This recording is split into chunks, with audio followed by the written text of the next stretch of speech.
This shop looks popular today. Wonder what the occasion is. Butterfly Dew Cosmetics now on sale. Huh, looks like it. Oh, Sigewinne's here too. Hey there, Sigewinne! Hello there, Traveler and Paimon. I hope you're keeping yourselves fit and healthy. You bet we are. So anyway, what are you doing here, Sigewinne? The Duke insists I take regular vacations in the Court of Fontaine.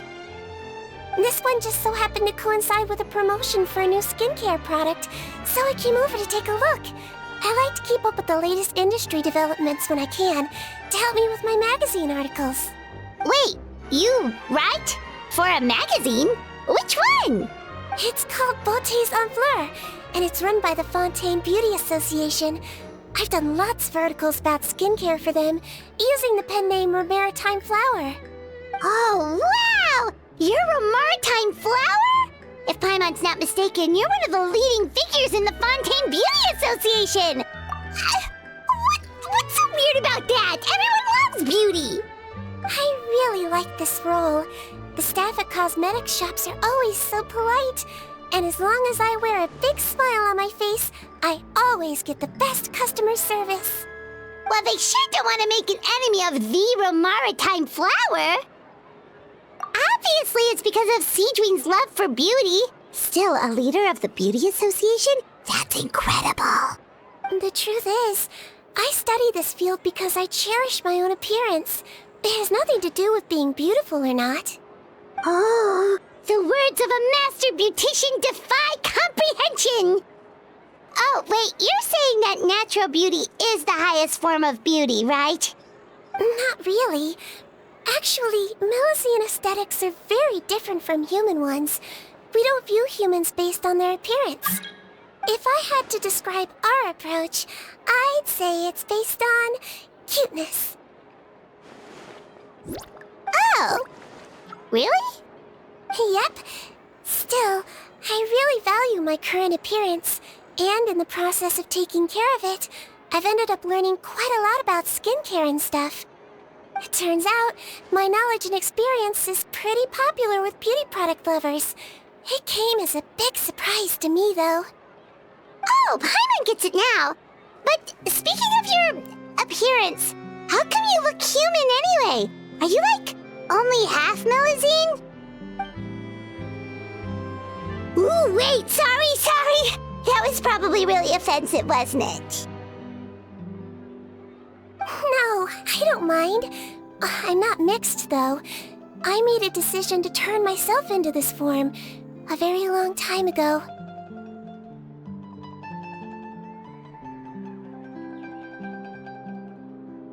If you're interested, I could tell you the story. A shape-shifting story? Oh, heck yeah, of course we're interested!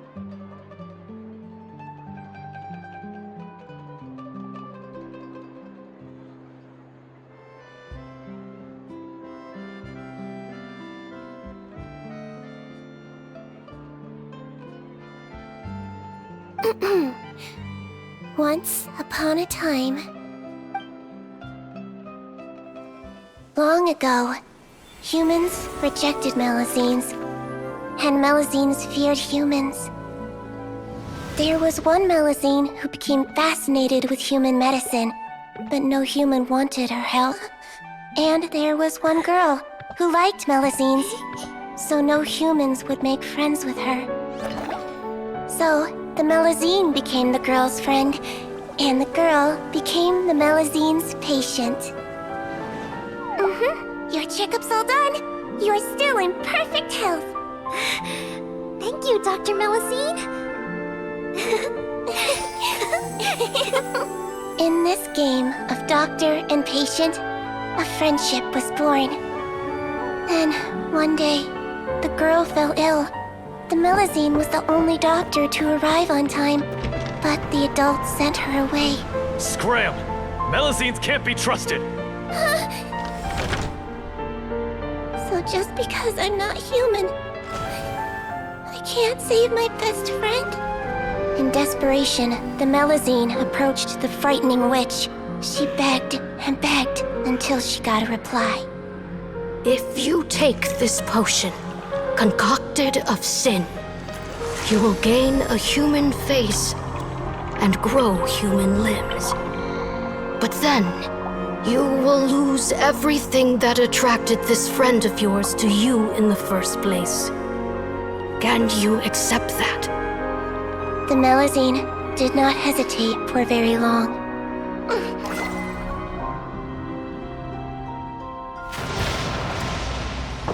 On a rainy night, a little doctor knocked on the girl's door. The doctor wore a hood and raincoat, maybe to protect her from the rain, but maybe also to hide a secret. The little doctor held the girl's hand and treated her illness, just as she had so many times before.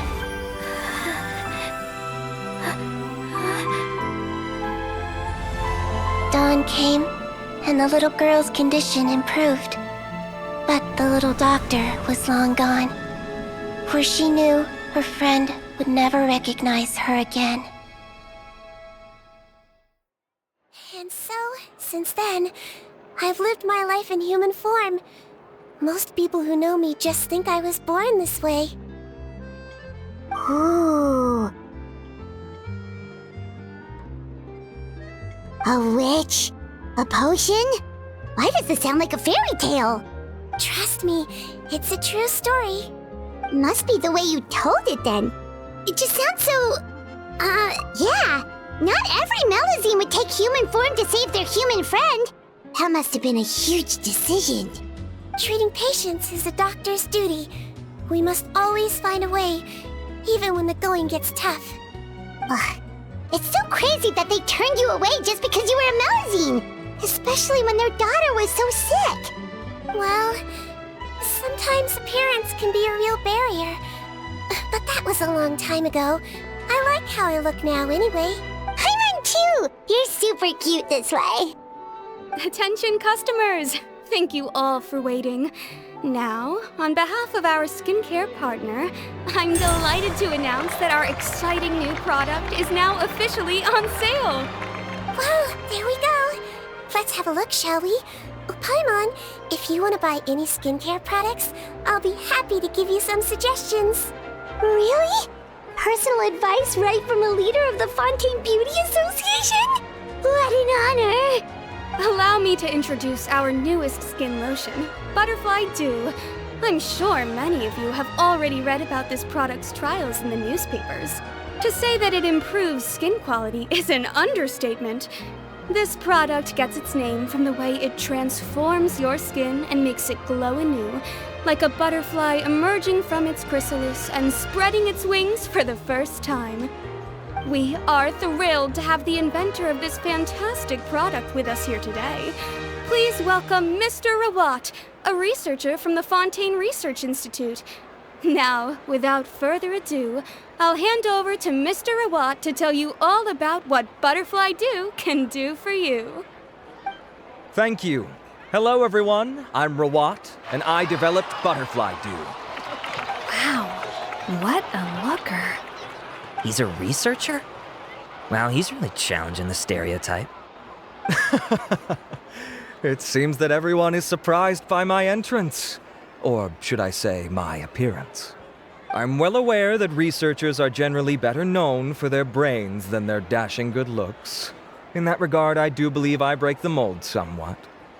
Of course, appearance is a skin-deep way of defining a person.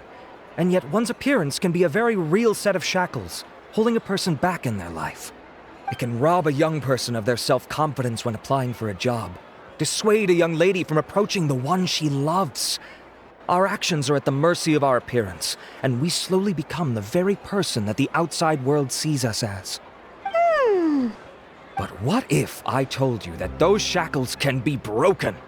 If our appearance prevents us from changing, then let us first change our appearance itself. Wash away moles, birthmarks, and wrinkles, and they can no longer rob us of our confidence. Replace them with luster and radiance, and we shall never again hang our heads in shame. That is why Butterfly Dew exists. Its mission is to allow us to shed our pupae, undergo a complete metamorphosis, and embrace a new life. Well, whether it actually works or not, after that speech, Paimon's already sold! Mr. Rawat, could I ask if you've used this product yourself? Of course, I tried it many times while I was testing it. You can consider me a product ambassador. Wow, then it's sure to work! Still, I don't expect to convince you just by blowing my own trumpet. So, could I get a volunteer from the audience to try it out? Oh, Paimon volunteers! Oh! Ah, what an honor! It appears we have a giant of the Fontaine Beauty Association here with us. In that case, Miss Sigewinne, could we seek your most expert opinion on this product? Sure. Whoa, is that Romaritime flower? They say she's the pickiest user of skincare products in all of Fontaine. Here you go. Well, it's very kind to the skin, and the absorption rate is high. Even for Fontaine, this is a first-rate product. Wow, now that's high praise! I'll take one. Any discounts? All right. Well, all that remains for me to say is, Butterfly Dew is now on sale! Think we should buy a bottle too? Aww, really? Well, it's still good to care for your skin though, right? Paimon definitely feels kinda rough from being exposed to the elements all the time. And if you're worried about whether it's the right product for you, well, luckily for us, Sigewinne's here, so we can get an expert consultation.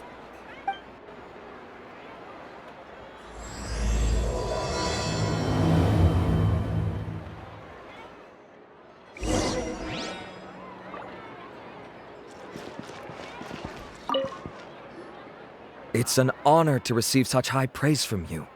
To be honest, I was also hoping you might be able to point out some flaws in the product so I can keep improving it. With most skincare products, the pros and cons only become apparent with long-term use. Yet, this one has instant benefits, improving skin quality without any obvious side effects. It's one of a kind. Don't worry though, I plan to keep using it, and I'll publish regular reviews in Beauté Sans Fleur. You can read my thoughts there. All you need to do is subscribe. Oh, I was hoping for a more casual conversation, but you are a beauty association leader after all. I understand if you want to keep this professional. Sigewinne? Oh, excuse us, Miss Beauty Expert. But do you think this product is a good choice for me and him? Wait, are you the renowned traveler? That's right, and by his side, the equally famous Paimon. Well, I don't normally handle customer questions personally, but since it's the traveler asking, allow me to make an exception. Butterfly Dew is made for all skin types, so no matter who you are, you can rest assured that it will be kind to your skin. If anything, it might be marginally more effective on Fontainian skin, but other than that, it works the same on everyone. Why would it work better on Fontainians? In the interests of protecting my trade secrets, I'm afraid I can't answer that, Miss Paimon. Alright then. How about a friend discount? Save yourself the trouble. I'd be greatly honored to have both of you use my product. Here, take 2 bottles for free. Yay! Paimon's private fund survives! I can see why you might think that, but please don't misunderstand. This gift is simply a token of my esteem. There's no business motivation behind it. To me, finding new customers for Butterfly Dew is about meeting kindred spirits, fellow admirers of physical beauty. I consider it a labor of love. Admirers of physical beauty? Eesh, that's embarrassing to say out loud. It sounds so shallow. It's nothing to be ashamed of, Miss Paimon. Most people claim to desire inner virtue, but it's still physical appearance that turns their heads.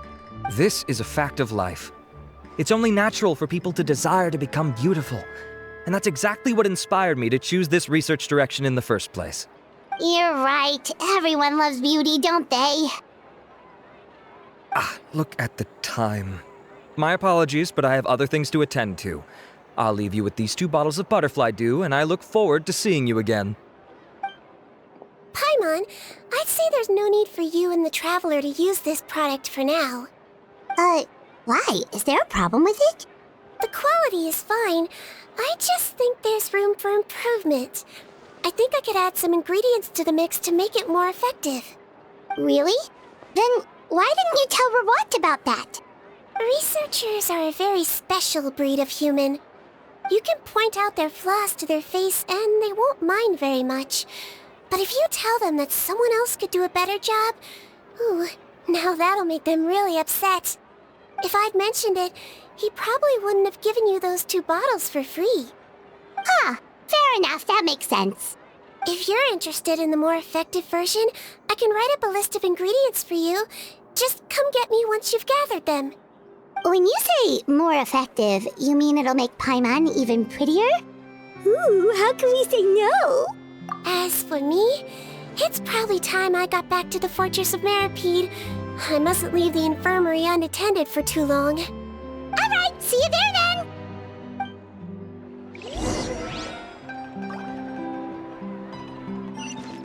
Adventure time!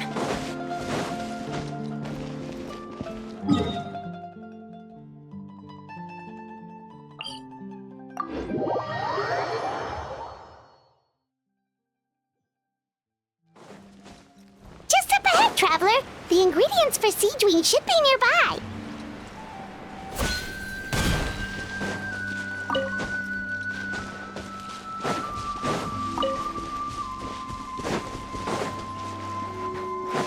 Off we go!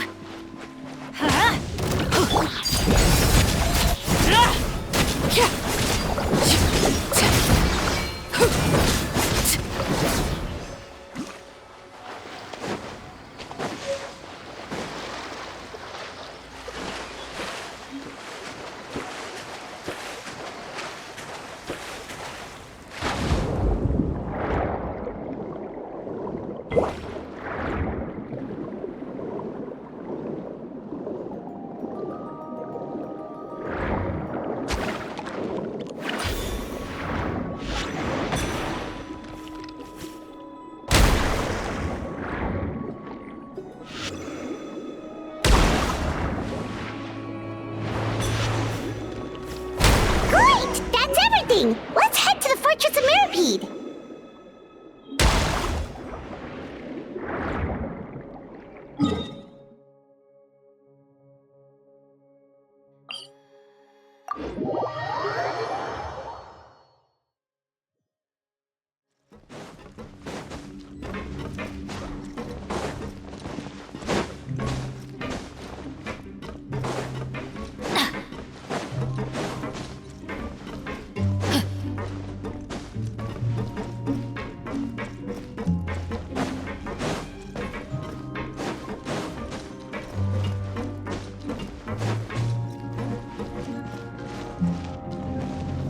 Off we go!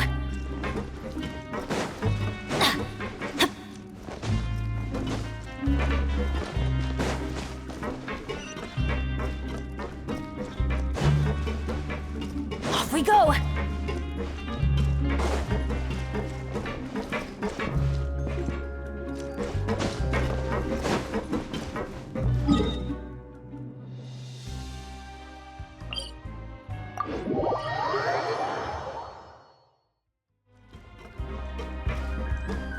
Adventure time!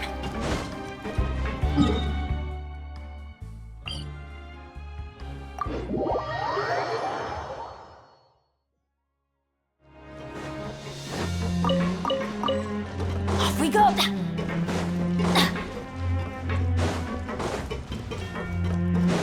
Adventure time!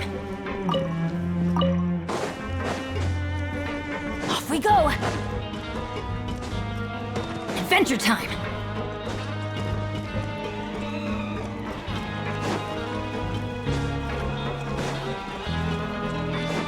Off we go! Adventure time!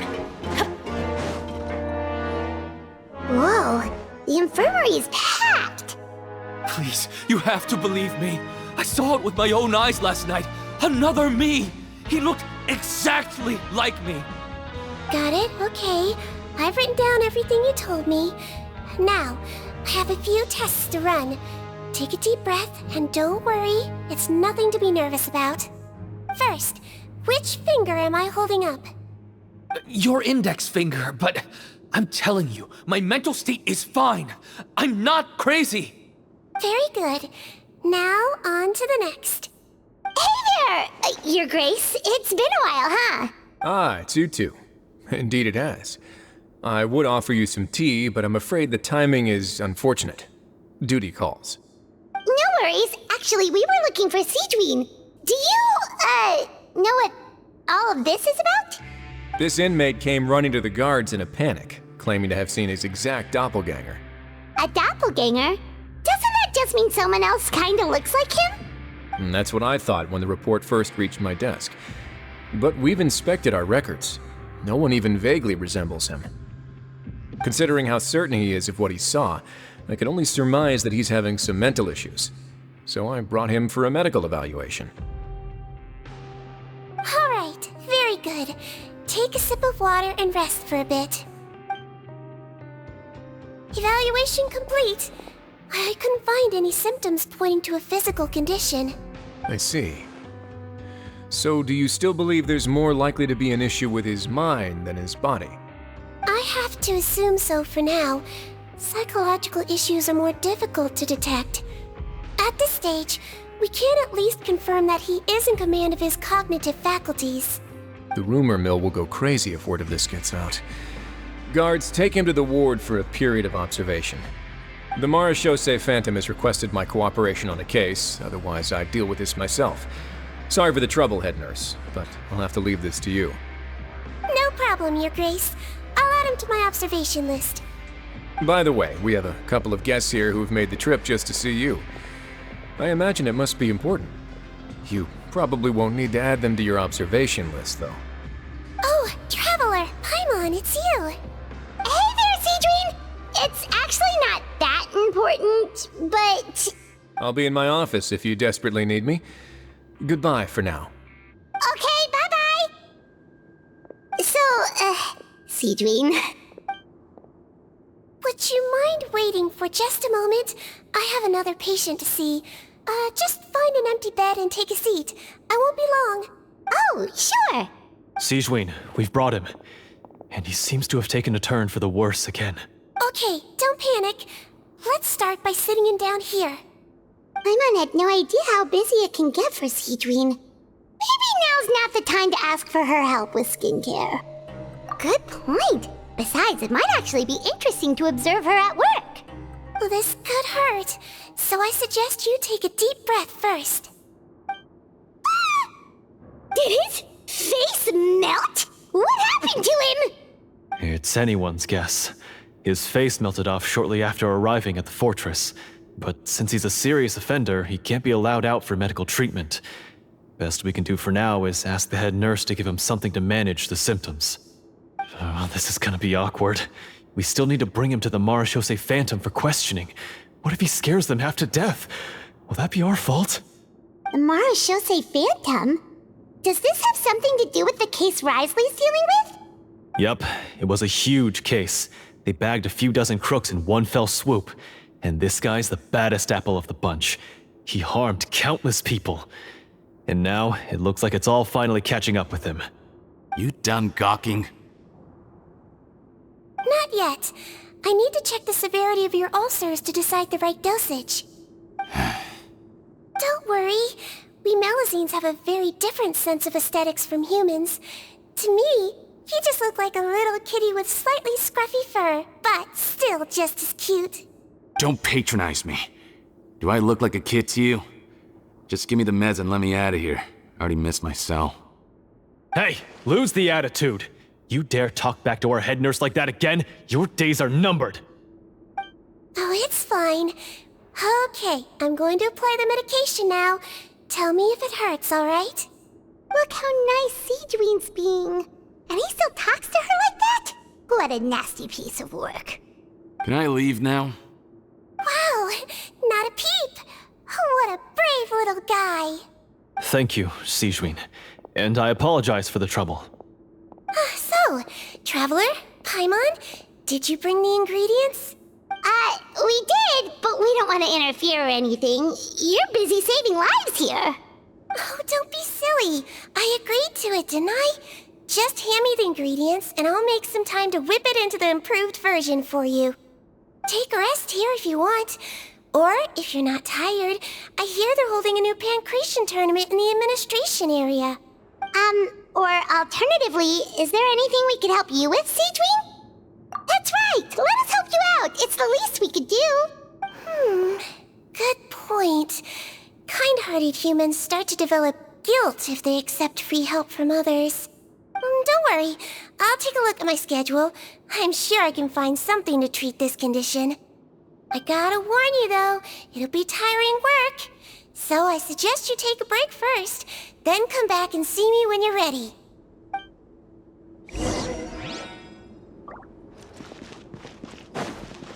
Off we go!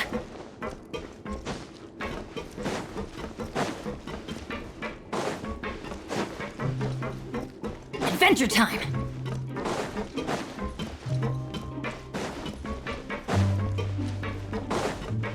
Off we go! Adventure time! We're ready, Sigewinne! What's our first mission? I found the perfect job for the traveler. First, I'd like you to lie down in this bed.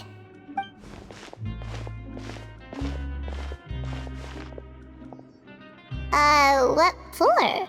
I need you to pretend to be sick. What? Oh, is it that difficult? I thought you did a pretty good job last time. Oh, so you knew. I sure did.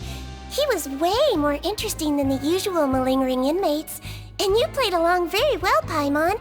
I observed you two for quite a while after that. Well, this is awkward. But why do you need us to do it again now? No time to explain. My next patient will be here any second. Please just do as I say. You can, pretend like you've got a nasty headache, and throw in some dry heaving for good measure. Okay.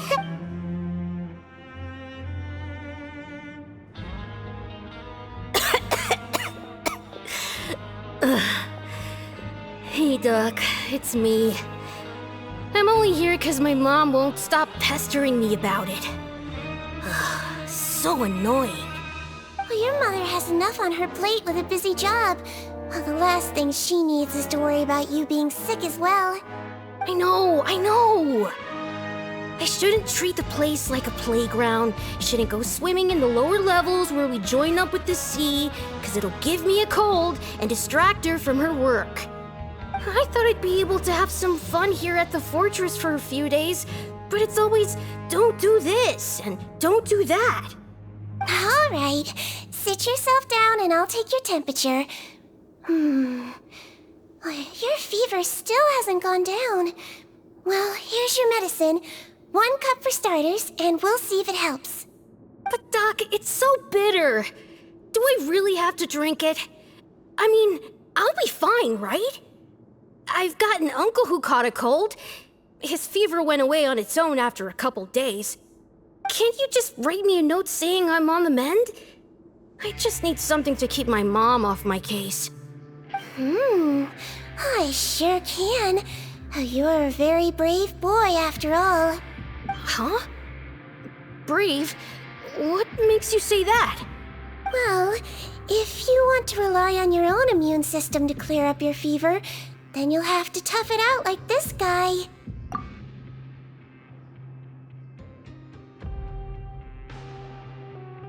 Hang in there, traveler. Are you gonna puke? Paimon can get you a paper bag. As long as you're tough enough to get through the nausea and dizziness caused by the high fever, you'll be right as rain after just a few days' rest. And if I'm not tough enough? Hey! Wake up! Put it this way. At least you'll never have to see the doctor again, right? I think maybe I'll take that medicine after all, if that's okay. Oh, of course. Here, it's still warm. It's so bitter. All done. Great job, you two. That kid really doesn't know what's good for him. His mother's a guard here. She's been working back-to-back shifts lately, but unfortunately, his father's away on a business trip right now. She had no choice but to bring her son here for the time being. He was quite happy at first. He seemed to think that the Fortress of Meropide would be all fun and games. So you made us put on that act just to scare a kid into taking his medicine? That's a pretty sneaky trick. Seems like there's a whole side to Sigewinne we never knew about. It's a technique I learned from my teacher. Oh, you had a teacher? Was she a Melusine doctor too? She was human. She passed away a long time ago. Oh, sorry. No, it's fine. I really liked my teacher, so it's always nice when I get to talk about her with other people. She was a traveling doctor, and since she didn't have a clinic, she'd go out and visit her patients wherever they were. Dealing with the badly behaved ones was her specialty. She used to say, if you can scare the little brats into taking their medicine, you won't have to hear them wailing and screeching when their condition gets worse. Huh, she sounds like a pretty strict teacher. Strict? Well, that's not how my teacher saw it. She thought of herself as terrifying to kids. Strange way for a doctor to describe themselves. Now Paimon's curious to know what she looked like. As it happens, I actually have a picture of her. Oh, wow, yeah, okay, that'll terrify the kids. Yep. All the children she treated thought she was a witch. Why does it almost sound like you're envious of her? Oh, because I am. If she was here, all the children would take their medicine without any need for tricks. A doctor who looks like a witch. True, they wouldn't dare try anything funny with her around. Oh, me, on the other hand, it's hopeless. Children aren't afraid of me at all. That's actually a good thing, you know? Oh, my next patient should be arriving now. Would you mind lending me a hand again? Sure thing! On to the next mission!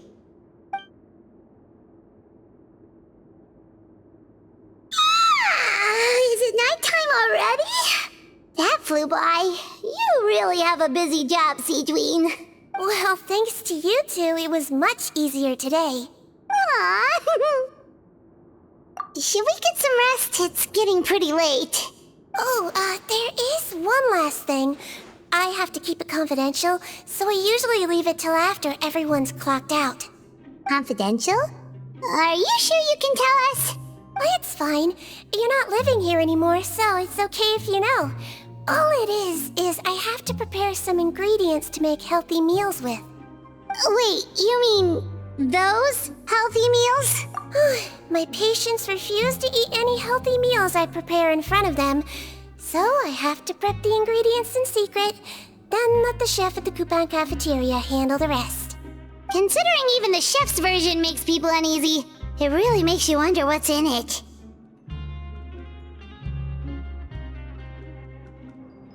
You want to find out? I can teach you how to make it. That way, if you ever suffer from exhaustion on your future travels, you can prepare a healthy meal for yourself. It's really good for you, you know. Sure? Guess we can help out one more time.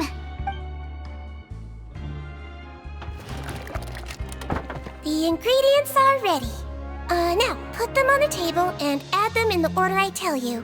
First, we add this special slime condensate. Stir it thoroughly, then pour it in. See that? It adds elasticity. It looks just like tasty jelly, doesn't it? Yeah, it really does. Until you remember it's slime condensate. Next up, xenochromatic crystals.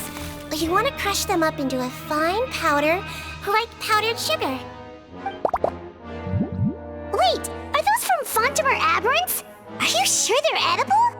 Finally, we'll need some high-protein meat. Frogs are an excellent choice. You just need to clean their innards, and then you're left with some lovely, tender meat. Oh, frogs. And we're done. All that's left now is to pack them into lunchboxes and hand them to Walsey. Yesterday in the production zone, I noticed an inmate who's been working for 2 days straight.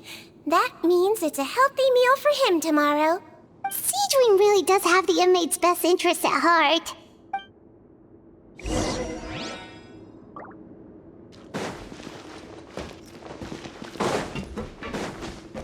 Off we go! Kids these days, you just Off we go!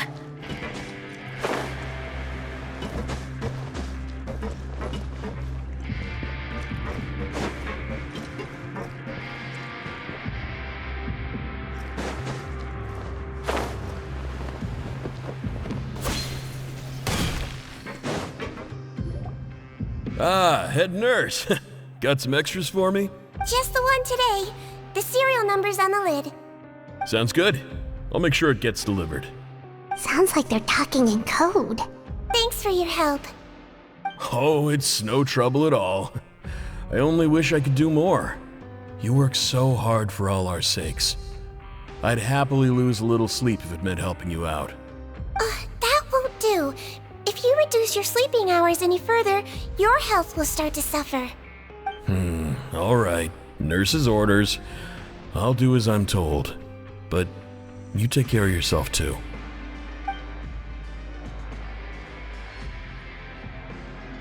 Well, I'm done with work for today. Thanks for helping out, you two. Seems like the guards and staff here have a lot of respect for you, Sigewinne. In just one day of helping you with your work, it feels like we've done a lot for the fortress. Head nurse, please, wait. I'm sorry to disturb you this late at night, but I think you'll agree, this is urgent. Okay, just relax and catch your breath. What's the matter? The guard at the observation ward, Odilon, he told me to pass on a message to you. One of the inmates there, the guy suffering from possible hallucinations, well, he seems to have made a sudden recovery, and now he wants to apply for permission to leave the ward. Huh? Already? You were right to tell me. I'll have to examine him and make sure he's well before we discharge him. Looks like we've got one job as medical assistants left. We'll come with you.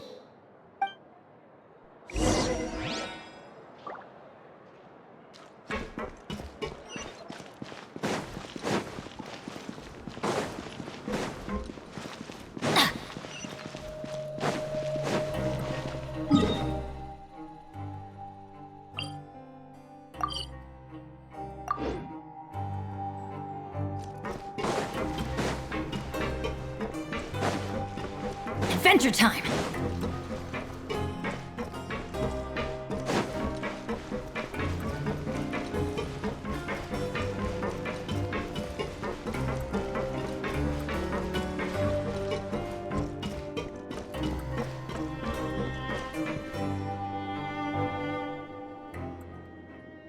Ah, head nurse, you're finally here.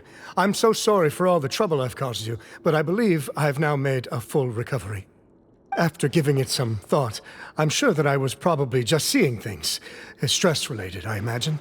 I'd been working long hours, so I definitely wasn't in the best state of mind. I totally understand. Still, I have to give you an examination before I can discharge you, okay? So, take a deep breath and don't be nervous. It'll be the exact same procedure as we did this morning. We can start whenever you're ready. Again, so sorry. I was in such a state this morning, I barely recall anything. Would you mind taking me through it again?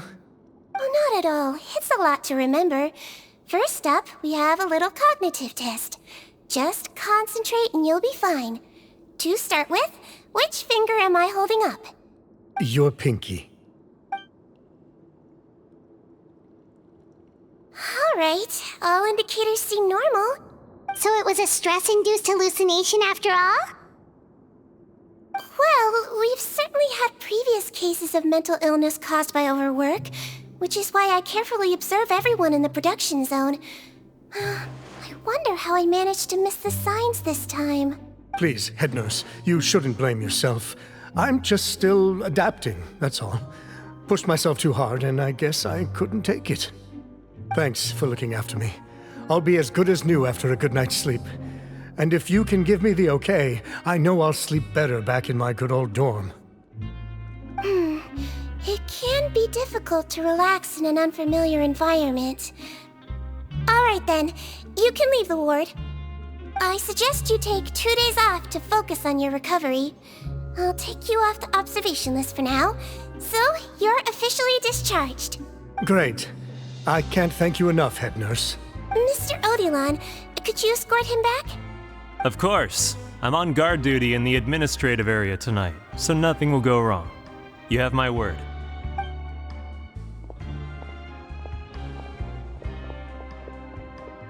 Guess you're finally done for the day now, huh? Yep. But I still haven't gotten around to making that improved lotion for you yet. Oh, no rush!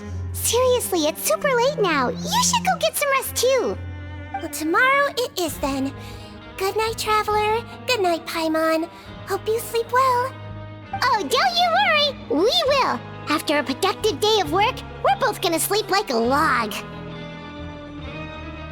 Yeah, sleep tight, Sigewinne. See you tomorrow!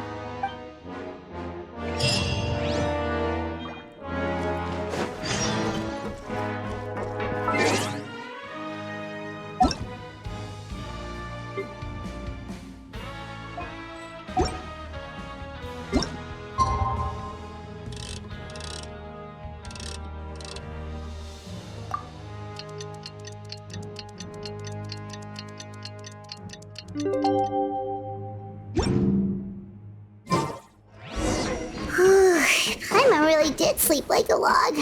Let's go find Sigewinne. Off we go!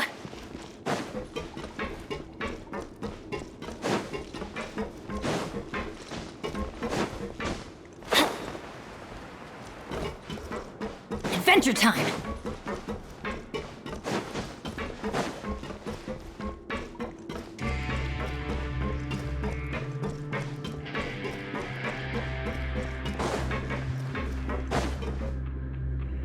Oh, how is the infirmary even busier than yesterday? Good morning, Traveler and Paimon. I have a few people here for a checkup, so you might need to wait for a while. No problem. Anything we can do to help? There's a bit of a complicated situation here. I'm still getting to the bottom of it myself. You have to believe me. I'm telling the truth. You're in a medical facility. Keep it down. Please, listen to me. I'm not Gascon. I'm Uy. You're a horrible liar, you know that? We get all your mugshots with the arrest warrants. It's clear as day that you're Gascon. You mean because of the way I look? I don't know what happened. I just woke up like this. Then you guys dragged me in here for an interrogation. I brought you here to figure out what's going on. If you truly are the victim of an injustice, yelling isn't going to achieve anything. At most, it'll delay your vindication. All right. I get it. This is nuts. Yesterday's interrogations went fine, and now this. Morning, Your Grace. What's going on? Remember the case I mentioned yesterday? The one brought to me by the Marechaussee Phantom? Well, we've been questioning the inmates involved this morning. Every single one of them is claiming mistaken identity. Huh. That's even weirder than what that guy was saying yesterday. The thing is, none of them have been able to provide any evidence whatsoever to support their claims. Questioning them further got us nowhere, so for now, we've brought them to the infirmary. And we thought yesterday was as busy as it got for Sigewinne. We've compiled their statements. Have a look. Perhaps there's something we missed.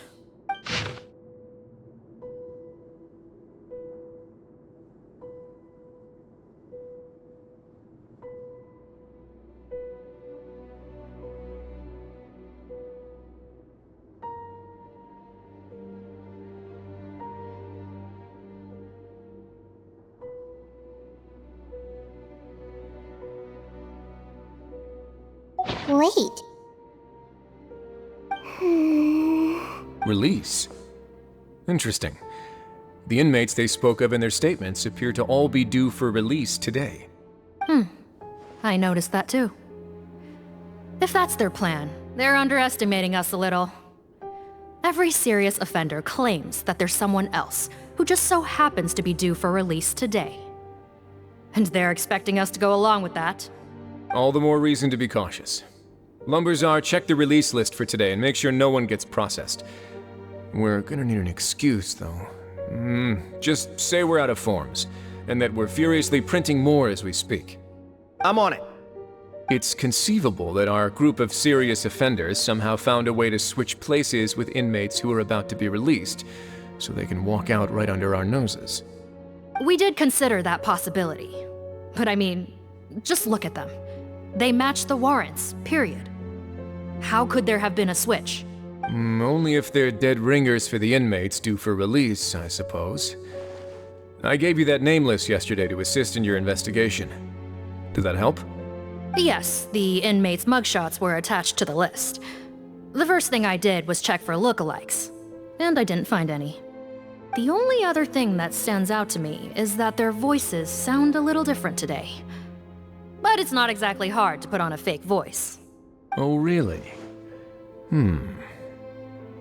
What does our head nurse make of all of this? Give me a moment. I think I have a way to confirm whether there's been a switch. I know, it's not time to change your dressing yet, but please bear with me. Huh? Isn't that the guy from yesterday? This should be Honore.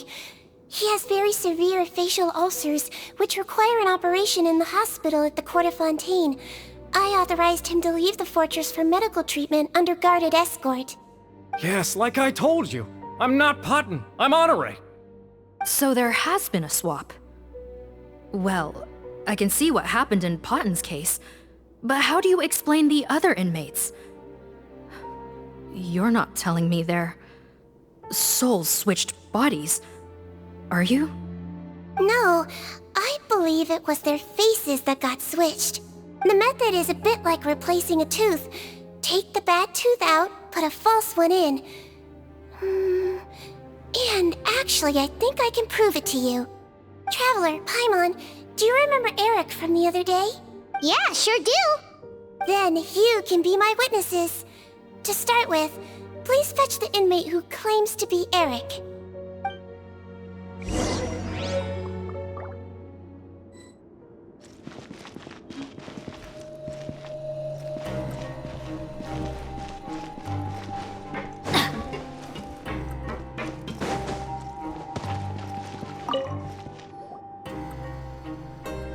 So, you're Eric? Yes, head nurse. It's me.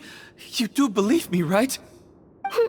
I need to do another examination on you. Same procedure as yesterday. All right. It's the cognition test first, right? So I need to concentrate. Now, try to recall if you can. The last time we did this test, which finger did I hold up? I believe it was your index finger. But that means... Huh? So basically, last night, the Eric who said he saw another him suddenly recovered and applied to leave the observation ward. Sigewinne did another test before letting him leave, but that time, she held up her pinky finger. Huh? I don't know about any test last night. There was nothing to do in the observation ward, so I went straight to bed. Then I somehow woke up in a high-security cell. Well, in that case, there is a reasonable explanation for the strange events of the past 2 days. So, what exactly happened? The gang of serious offenders wanted to break out of prison, so they identified a group of scapegoats, namely inmates whose terms were almost up, and planned to switch appearances with them. Last night, when Odilon was on duty, they ambushed him and had one of their group switch appearances with him using their face-swapping method. That allowed them to avoid scrutiny from the other guards. Then, once all the other inmates were asleep, Odilon spent his night shift carrying out the remainder of their switcheroo plan. However, they made one mistake.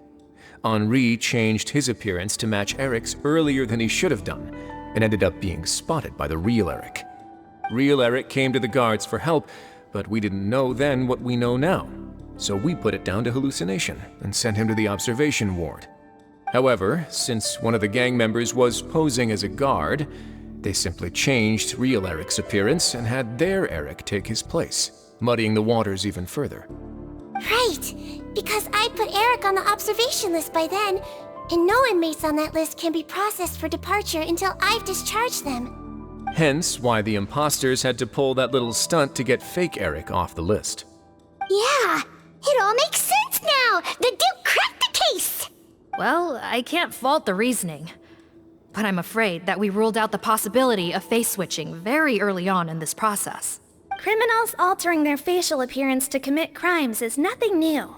In fact, one of the explicit duties of the Melusines in the Marechaussee Phantom is to identify criminals in disguise. We carefully examined all the suspects, and there is no evidence that any means of disguise were used in this case. Huh. Well then, how do we explain all this? So far, it seems more likely that the gang stole documentation belonging to the inmates due for release, and are using that to commit identity fraud.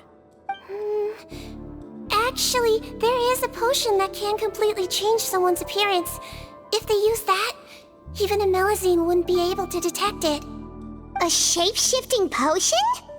Forgive me, head nurse, but this is the first time I'm hearing about it. If such a potion truly existed, it would jeopardize our entire investigative process at the Marechaussee Phantom.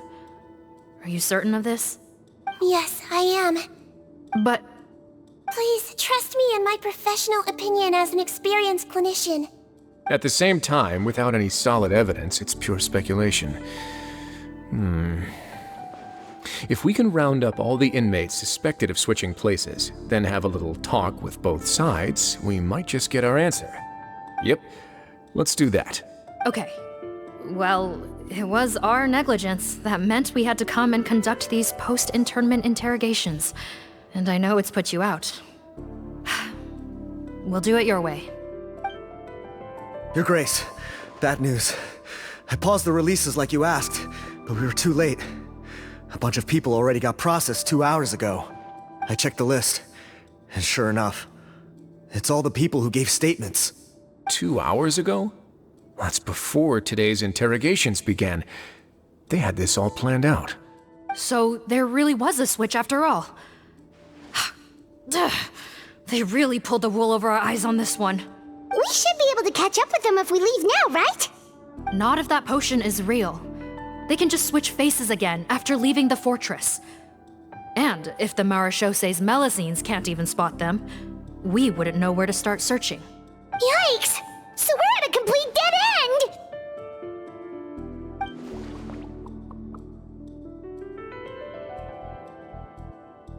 Well, technically there is one more lead we could follow up on. We were only able to arrest this gang thanks to the help of a researcher from the Fontaine Research Institute. I believe his name is Rawat. Oh? Rawat? Isn't that the handsome guy we met at that skincare promotion? Handsome? Maybe from a human point of view. I just remember that he specialized in potions. One of the crimes this gang is charged with is the manufacture and sale of illicit drugs. At first, he thought it was a typical case of intellectual property infringement, and he tried to negotiate with them. But once he discovered their criminal operation, he reported them to the authorities. Thanks to his report, we were able to swoop in and arrest them all in one go. What a hero! Bet that took courage on his part. No doubt. This is worth following up on. As the one who snitched on them, it's highly likely that Rawat will be targeted by the escapees. That aside, since he's negotiated with them in person before, there's a chance he'll have some additional information for us. Understood, Your Grace. My team and I will head to the Fontaine Research Institute right away. In the meantime, please keep an eye on the face switch victims for us. Of course. Miss Morgane, I'd like to come along and help you catch these criminals. Huh? Why's that? Well, I'm the one who discharged the fake Eric last night, so I feel partly responsible. Don't say that, head nurse. Your focus was on the inmates' health, and rightly so. We can't ask you to help with arresting criminals. That's our duty. I also have a more personal reason. Cotton is a patient of mine, and if I don't get a new batch of medicine to him in time, his condition will get much worse. Look, head nurse, I completely understand where you're coming from.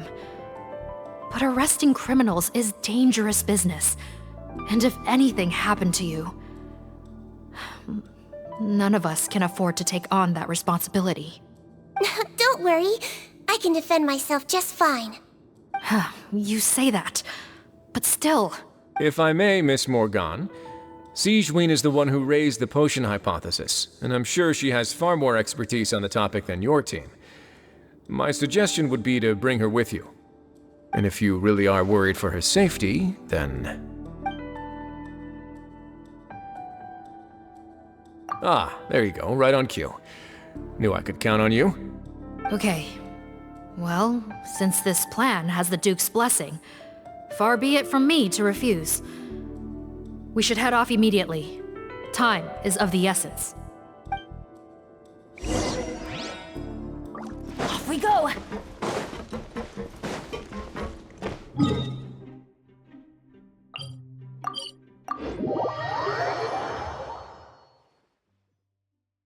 Weather is not bad. Greetings. Sorry to impose, but I'm afraid we're here on urgent business, and we're gonna need you to cooperate. The marsh is a phantom. Let me guess, you're investigating some more legal research? Not this time, no. We're looking for a researcher. Do you know where we might find Mr. Rawat? Rawat. Oh yeah, Mr. Handsome, right? He actually doesn't work on site here very often. There's a handful of researchers in the nearby area who know him pretty well, though. You can see what they know. Just a handful? Paimon figured he'd be the most popular guy around. Well, I guess you could say he's popular, at least on a superficial level. He's blessed with good looks, so he tends to make a good first impression on people. But in all his time here at the Fontaine Research Institute, I don't think he's ever had a single deep conversation about his research with his peers. That's no way to make real friends around here.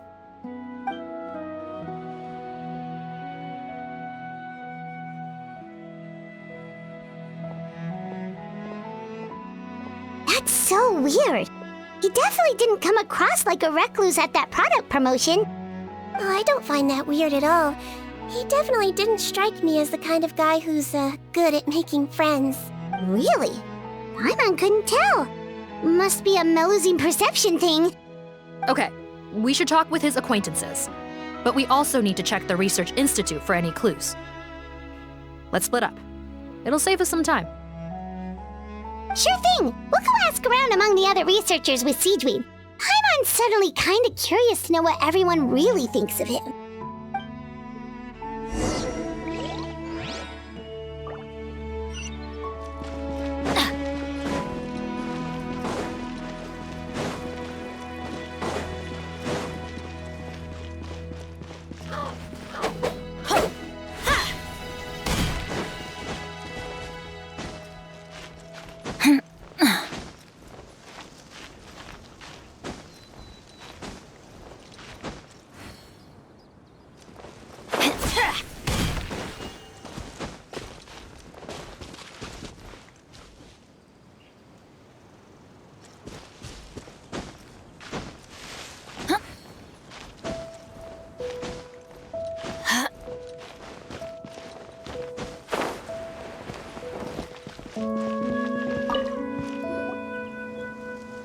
Excuse us, are you Audrey? That's me. What is it? Are you close friends with Rawat? We're trying to find out where he is. Close friends? You mean because I told him I had feelings for him once? I doubt I'm the first or last at the Institute to make that mistake. Why would you single me out as a close friend? I should have known, really. Men like him, they just enjoy being surrounded by fawning women. They're not interested in a serious relationship.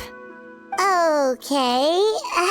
We were just kind of wondering if you might know where we can find him. Why would I know where he's at? I barely know him, and he probably doesn't even remember me. Ugh, this is getting annoying. Shall we go ask someone else?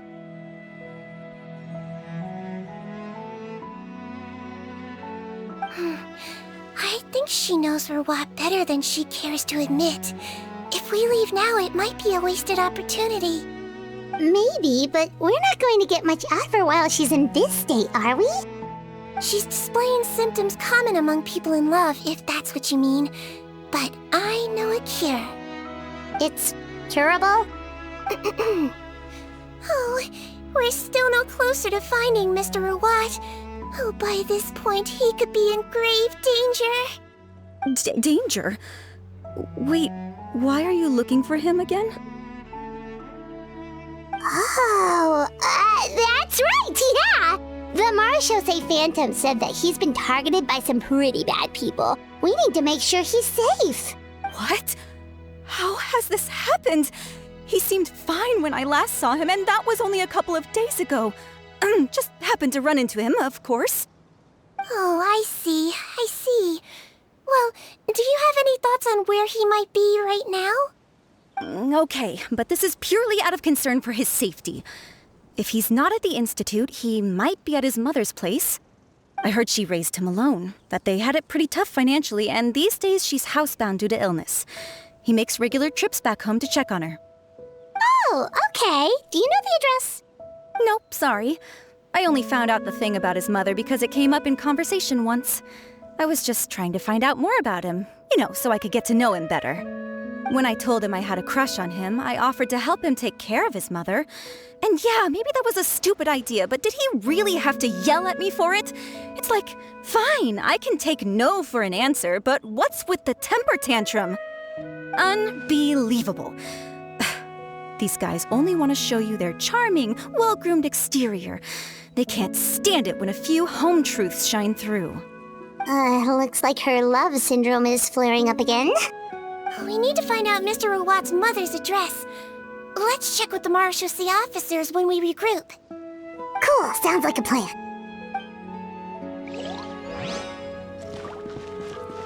Adventure time!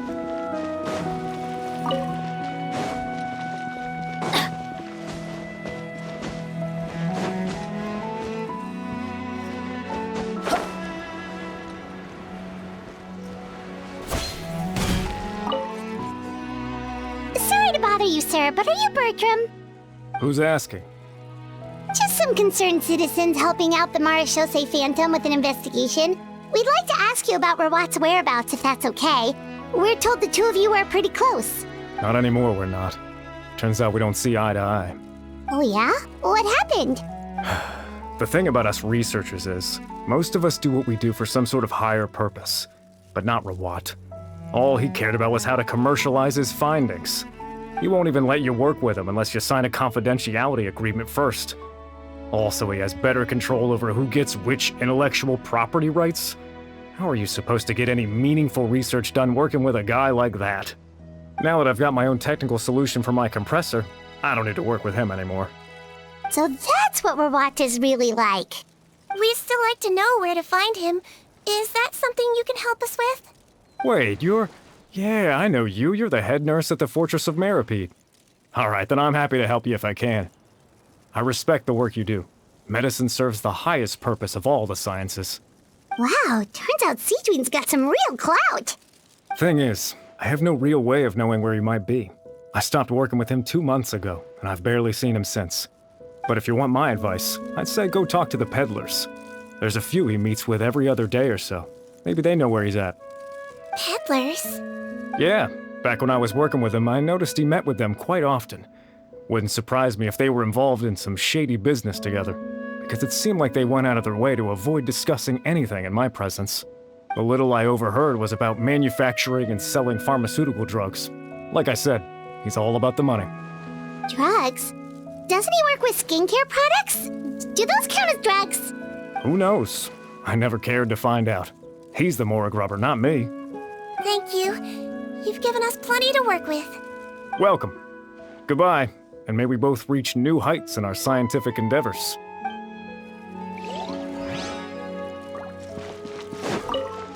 Adventure time!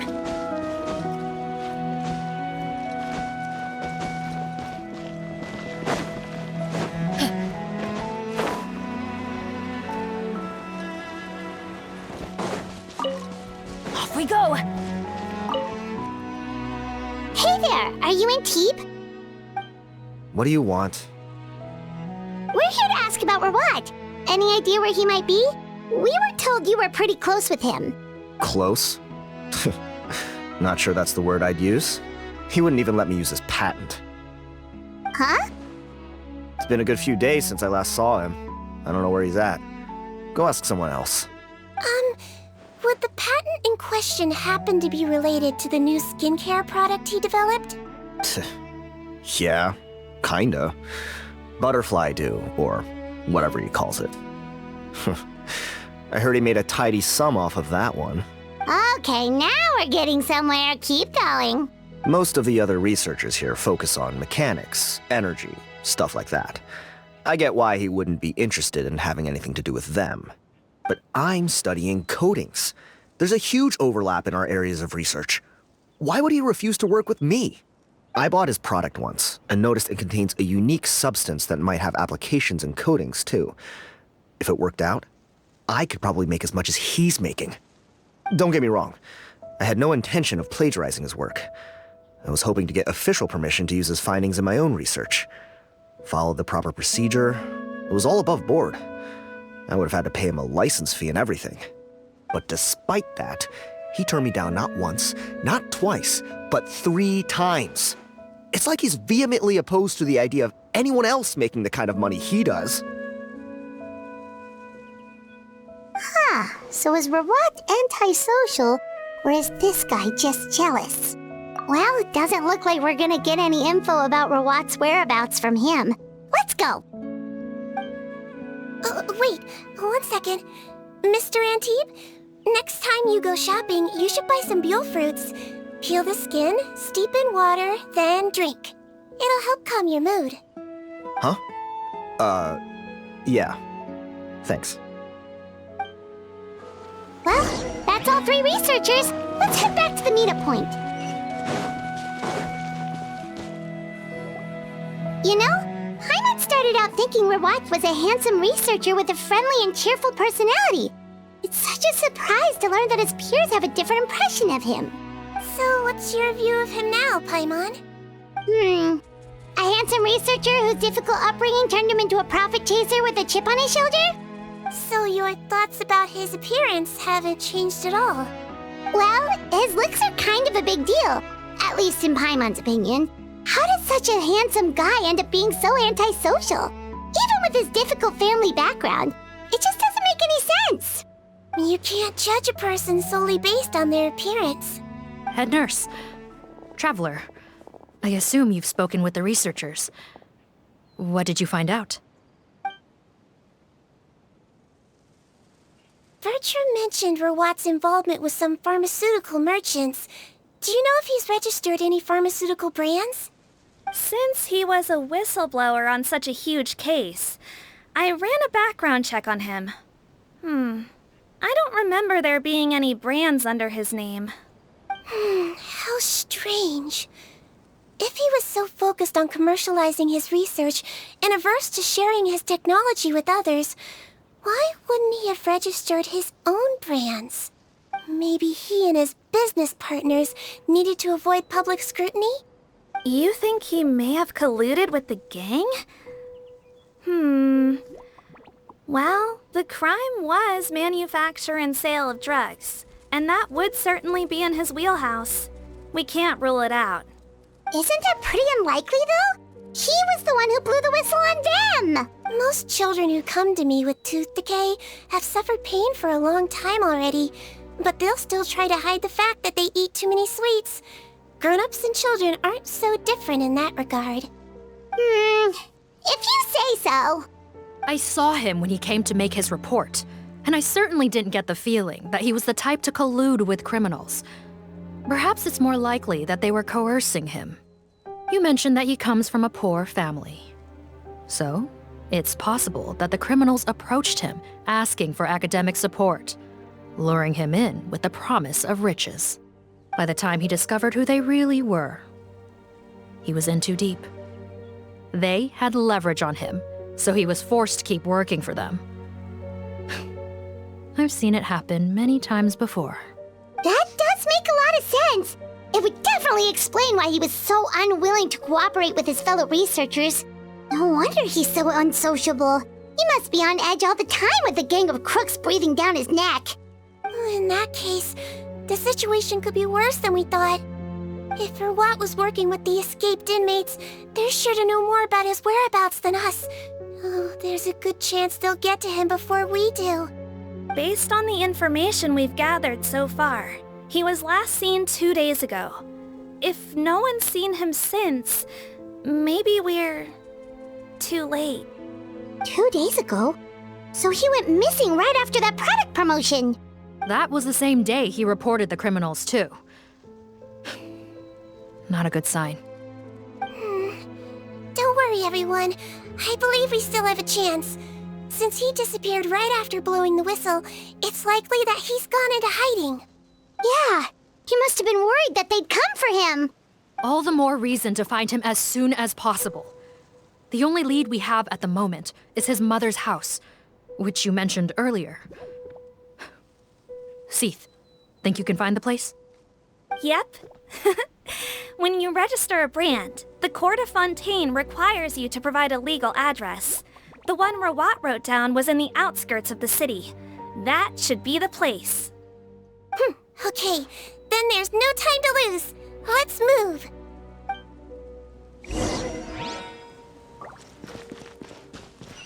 Off we go!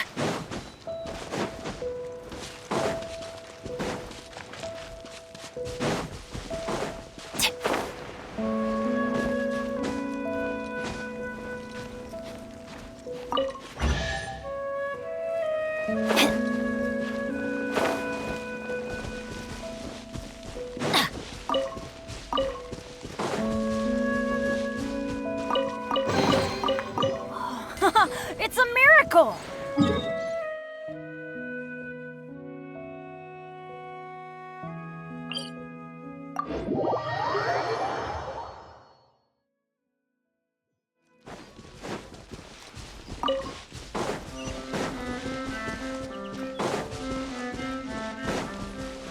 Adventure time! Yeah! Off we go! Off we go!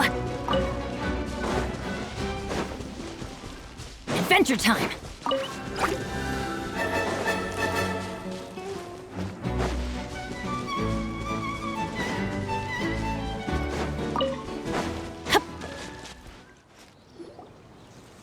All right, this should be the house. I'm pretty sure this was the address. Okay, I'll knock.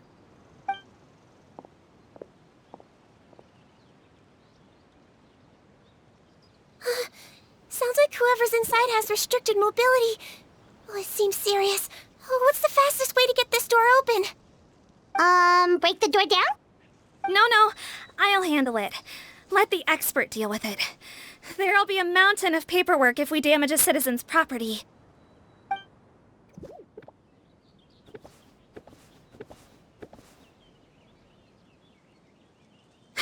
Calm down. Deep breaths. Remember your training. Control your strength. And... it's open! Seath, take a few people and lie in wait. Keep your eyes peeled for any activity around the house. The Traveler, Head Nurse, and I will go inside. Off we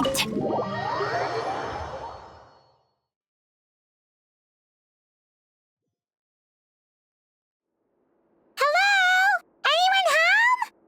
Oh, there. On the bed, there's an old lady. That's gotta be Rawat's mother, right?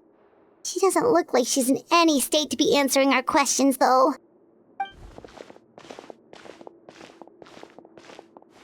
We could try, but she is very ill. We mustn't force it. Well, doesn't look like Rawat's here. She's the only one we can talk to. Yep. Allow me. Hello, ma'am. Might I ask if you're Rawat's mother? We are trying to locate him.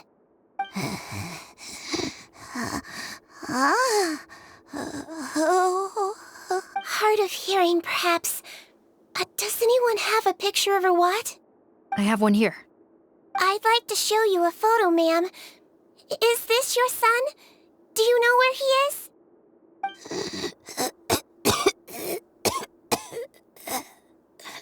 Looks like this isn't gonna work after all. Well, looks like we're out of leads. If Rawat's not here, things are looking very bad for him.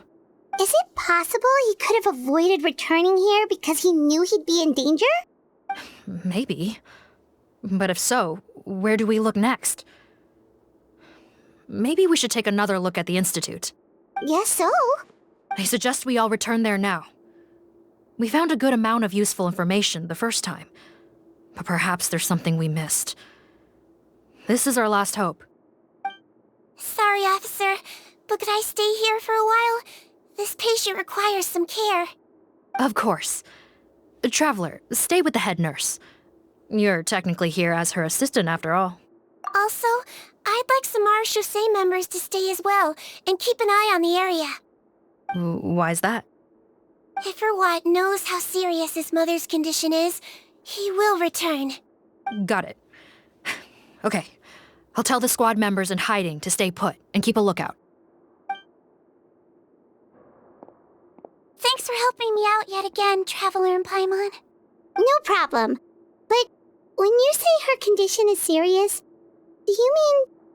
Yes. She's barely clinging on to life. Oh. Let me take care of a few things first. Could you pass me the towel over there? Yeah, of course.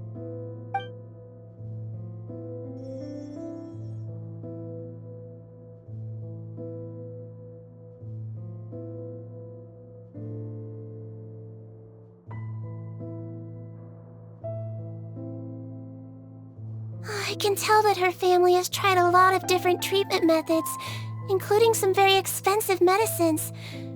Unfortunately, her condition is so multifaceted that a recovery looks all but impossible. Sigewinne, Paimon bets being a nurse must be pretty tough at times like this. Yes, it makes me a little sad. In a Melizine's eyes, a human's birth, aging, sickness, and death are as much a part of natural law as sunrise and sunset. But human medicine can defy that law to some extent. In that sense, it is a science of miracles. That is why I became fascinated with it in the first place. But it was only after I truly became a doctor that I realized miracles don't always happen. Even the greatest doctors cannot cure all diseases. Sigewinne... Well, don't worry about me, Paimon. A doctor's duty is not to cure all diseases, but to treat whatever ailments they can. At the very least, I can lower her fever. That way she'll suffer less, and she might even be able to see her son. Yeah, all the more reason to find Rawat as soon as possible, even if we don't catch those crooks. Oh, her fever is getting worse. Could I get some hot water? Sure, we're on the case.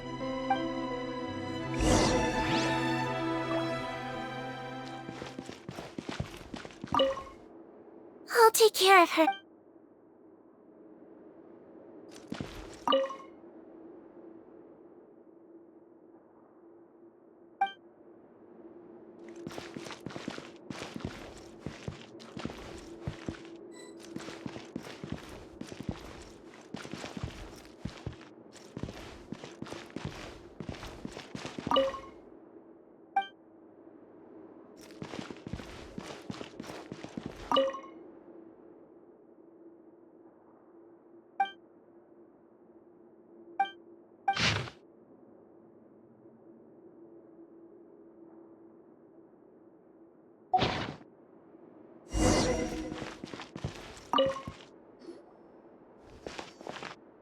Found the hot water?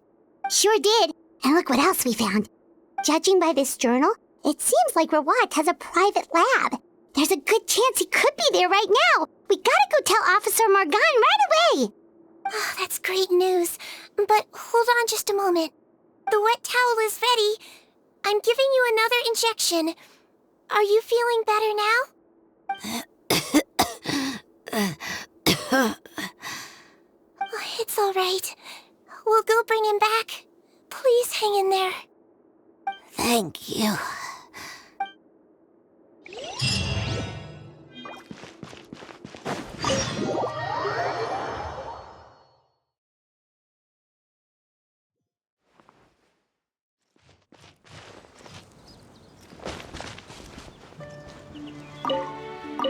No, don't look this way.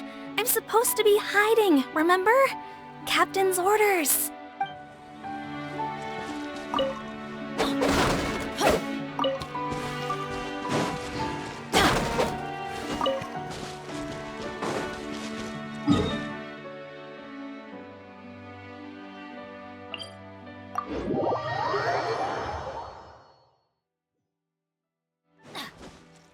Adventure time!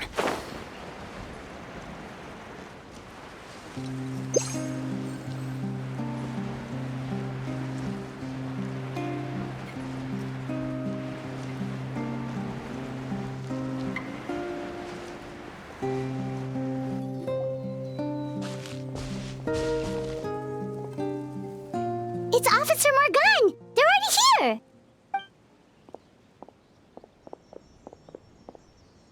We came as soon as we heard the news. I can't believe we were so careless. The most crucial information of all was hiding right there, in that room. And we missed it. Don't blame yourself. Right now, we need to focus on finding a way in. There's a mechanical door over here! Hopefully the instructions in Rawat's journal will help us open it.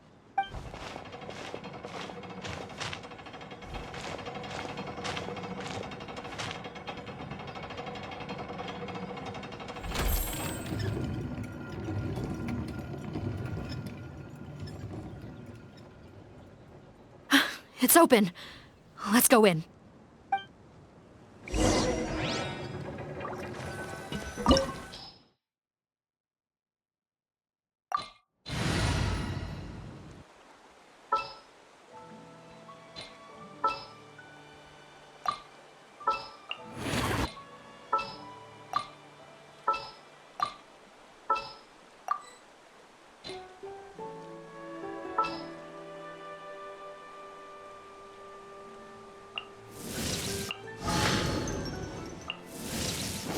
The campaign begins.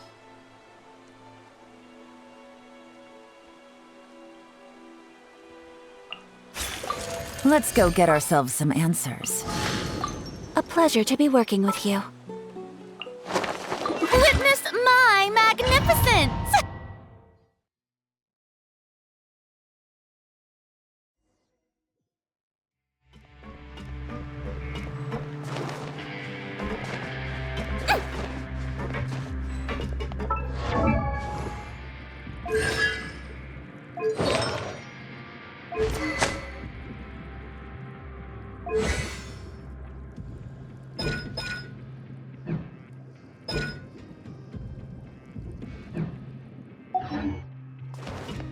How did they get in here? Captain, up ahead! Those look like our fugitives! So they found this place too? Don't let any of them escape!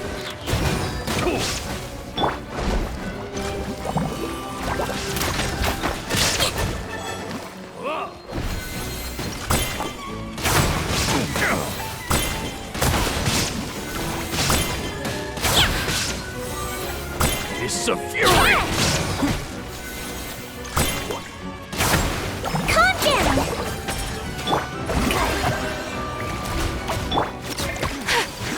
Whirling snow!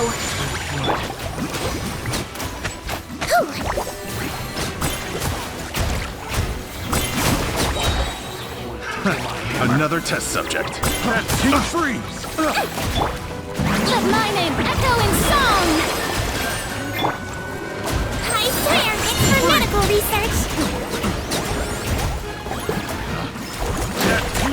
The wrong test subject. Picked the wrong test subject.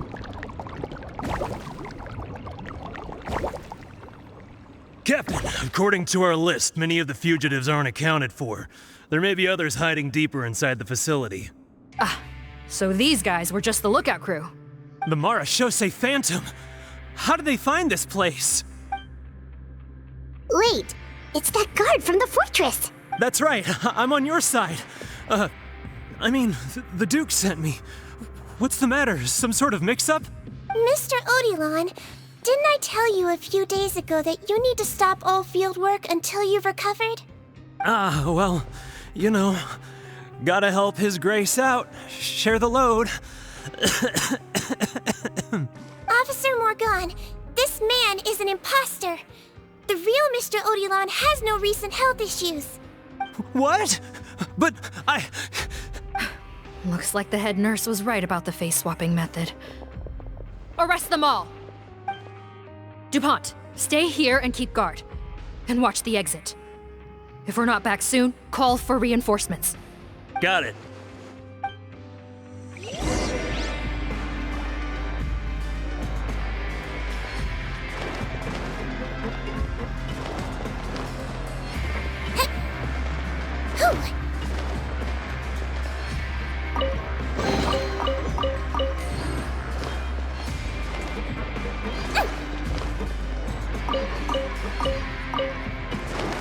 Don't slip and fall!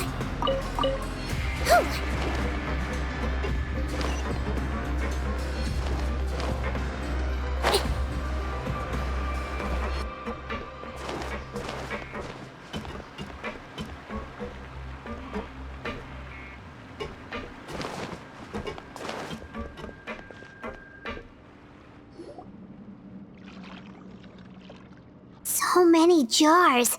Was this some sort of production facility? This scent, it's probably the ingredients used to make butterfly dew.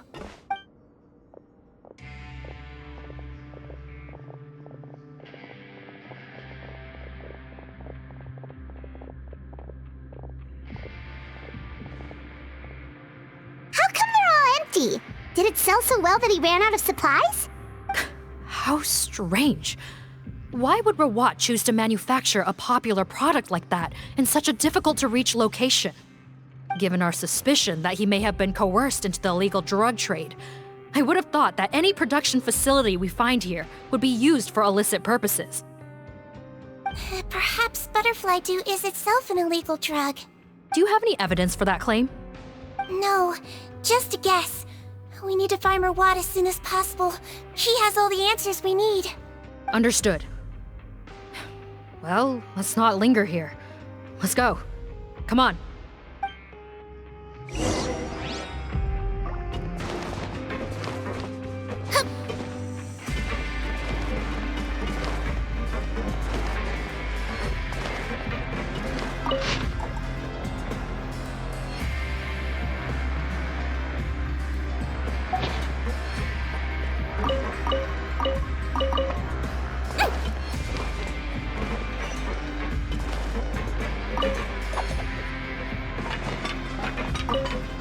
Don't slip and fall!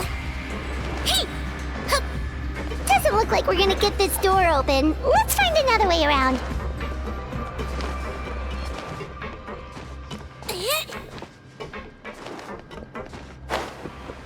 This one's closed too! What's with those carts and tracks? Oh, maybe it's one of those doors that opens when it senses cargo passing through. There's a loaded cart right over there. Let's bring it to the door and give it a try!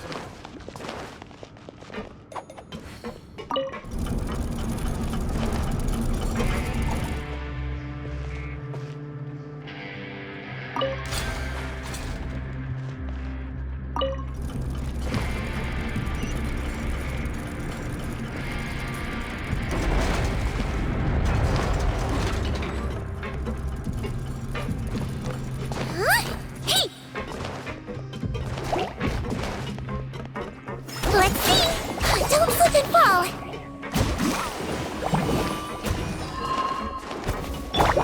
Strike a pose!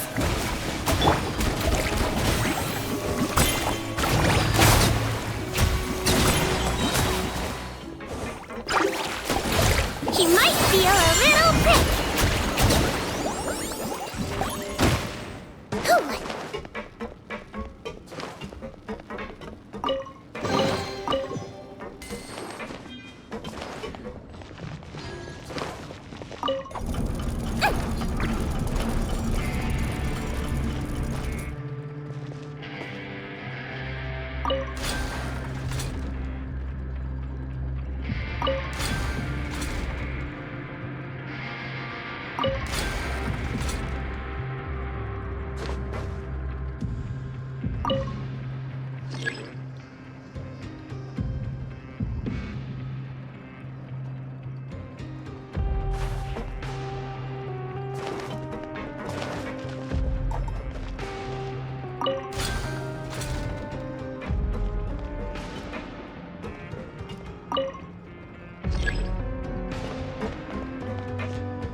slip and fall!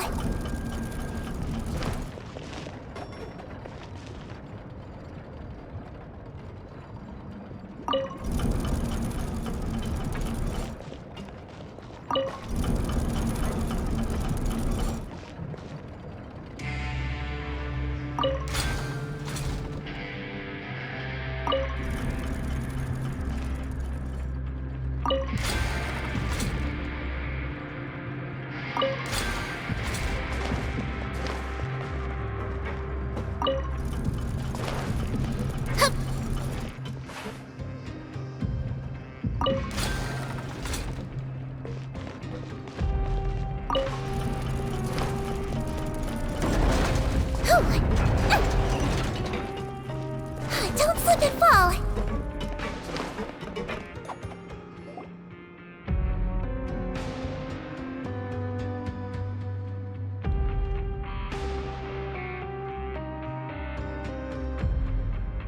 This room's much smaller than the others.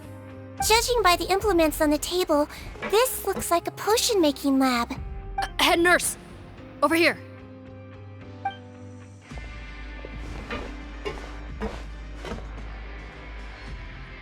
Let's see. Huh? Robot's clothes? Why would he change here? Perhaps they stripped him down, left the clothes behind, and disposed of him somewhere else? Yikes, Sigewinne, where did that come from? Oh, what a tragic way to go. Especially with such a bright future ahead of him.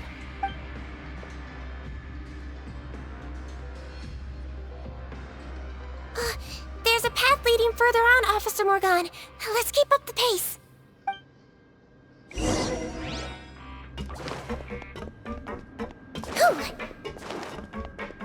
Don't slip and fall.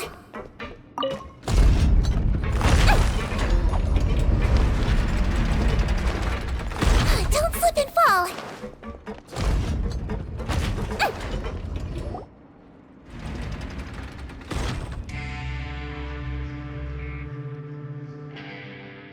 Shh! There's a whole bunch of people in there!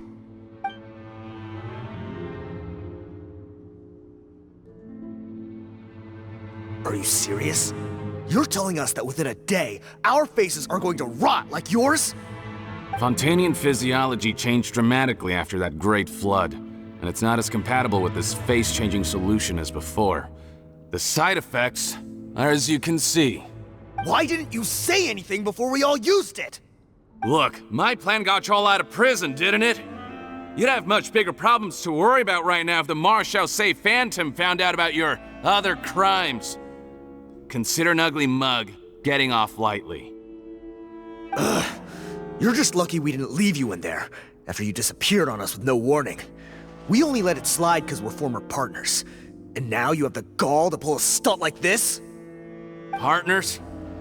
Make no mistake, each of us is only looking out for himself. If you place too much trust in others, well, I'm afraid that's your problem. You hid things from me too. Remember how you each had a spare potion? You kept quiet about it until we planned the prison break? Oh, and you didn't have a secret spare?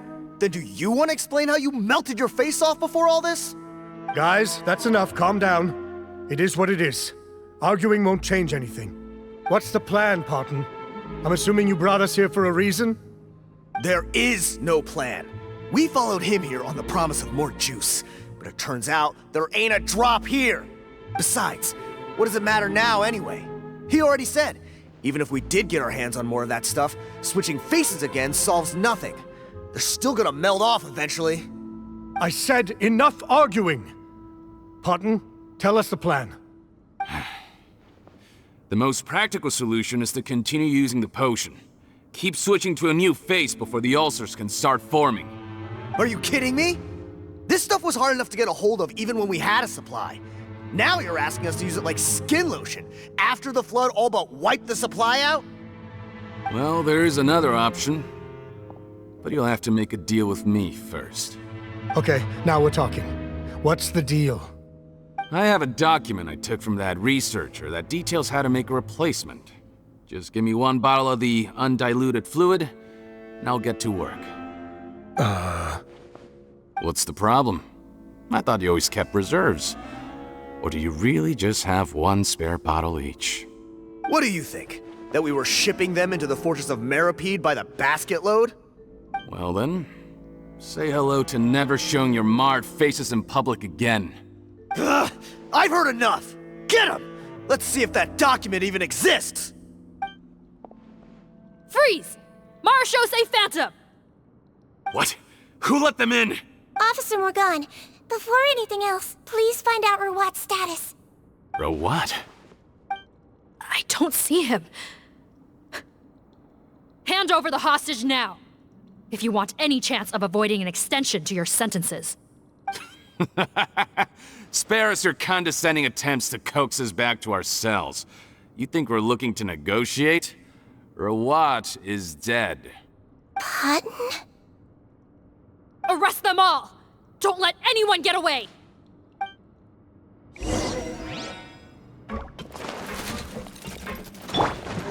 Yoo-hoo! Let the world collide! Hold still! Don't be nervous! Just relax! Another test. Let my name echo in song! Shower me with praise! Freeze! Sakura swirl! Let's see! Go! The wrong test. I swear, it's for medical research! Huh? Time to shine! My apologies! Hold still!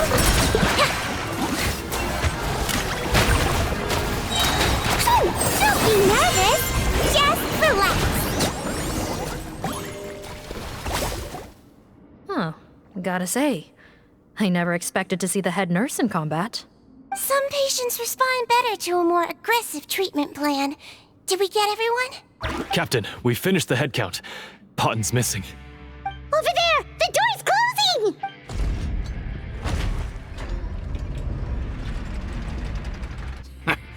One group trying to arrest me, another trying to hunt me down. Good. I gotta kill two birds with one stone.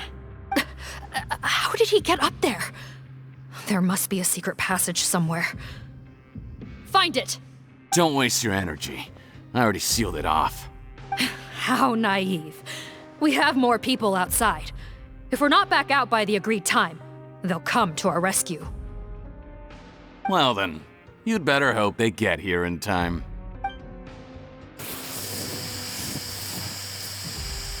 There's some kind of gas leaking from the pipes. Be careful, it's poisonous. This is our distribution center, where we store the product derived from our source solution. We had to use special fire prevention methods to prevent contamination. The pipe network here was designed to emit a gas for firefighting. One little modification later, and it makes an efficient death trap. Why would you do this? Your partners are here too. Oh, please. If they can't supply what I need, they're of no further use to me. Besides, I can't have them exposing my potential whereabouts. He's a maniac! Come on, we gotta find a way to open that door! Go ahead, struggle in vain. Once the last of you croaks, no one will ever find me again. So long! Are you sure you're ready to leave, Patton? You haven't changed your dressing today. You can't cure my face, just give up. And what if I could?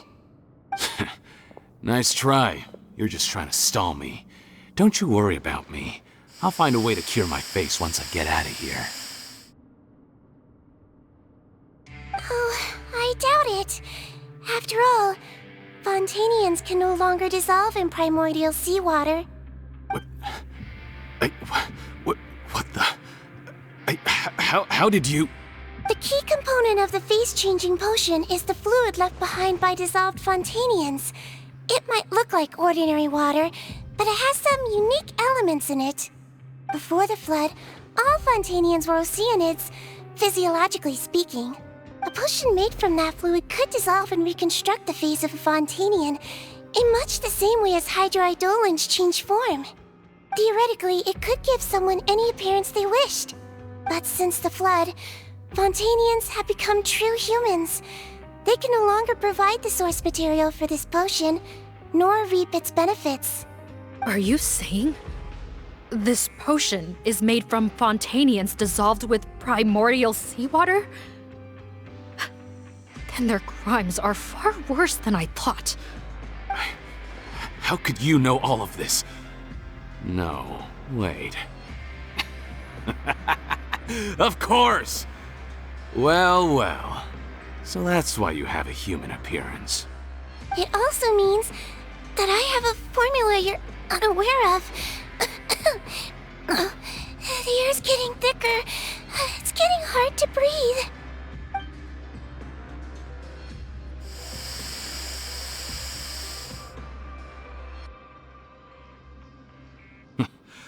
I might get to make a deal today after all. Alright, keep talking. How do you intend to give me the formula? Oh, it's not a formula, but a finished product. I have a bottle of it right here. What? When I tried Rawat's skincare product, I noticed it had a certain special component in it. So I had my friends gather some other ingredients for me, and sure enough, a little experimenting later, I produced the potion. I'm guessing his skincare lotion contains the fruits of your joint research? Huh. Impressive guesswork. Yeah, we were a supplier for some of the raw ingredients. But it only contains a tiny amount of the active ingredient. The effect is minuscule compared to the undiluted fluid. Well, I found a way to reverse the dilution process, giving the skincare lotion a similar effect to the fluid it is derived from. That's impossible. If I tell you some of the ingredients, I think you can figure it out. First, you need to combine tainted hydrophantasm tissue with transoceanic pearls at a ratio of around 3 to 7. Tainted hydrophantasms and transoceanic pearls. I see. Can't believe I never thought of that. So, can we make a deal? Sounds good to me. There's a delivery pipeline beneath this window. Drop the potion in, and I'll release you all. Nope, not trusting you that easily. You're like those naughty kids who try to hide their illness. Open the sluice gate first, then I'll hand you the potion. Even if you're not bluffing, your potion won't cure my face permanently. You really think you have any leverage here? I'm not closing the valve this time. Clock's ticking. Fine, then I'll just stand here with the potion in my hand. And when I faint from the poison, I'll drop it and it'll be destroyed. No.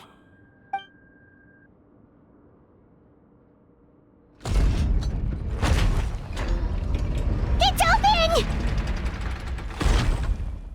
Disable that sluice gate! Jam it! Don't let it close again! That's more like it. In that case, a promise is a promise. Head nurse, there's too much poison gas in here. We have to leave, now!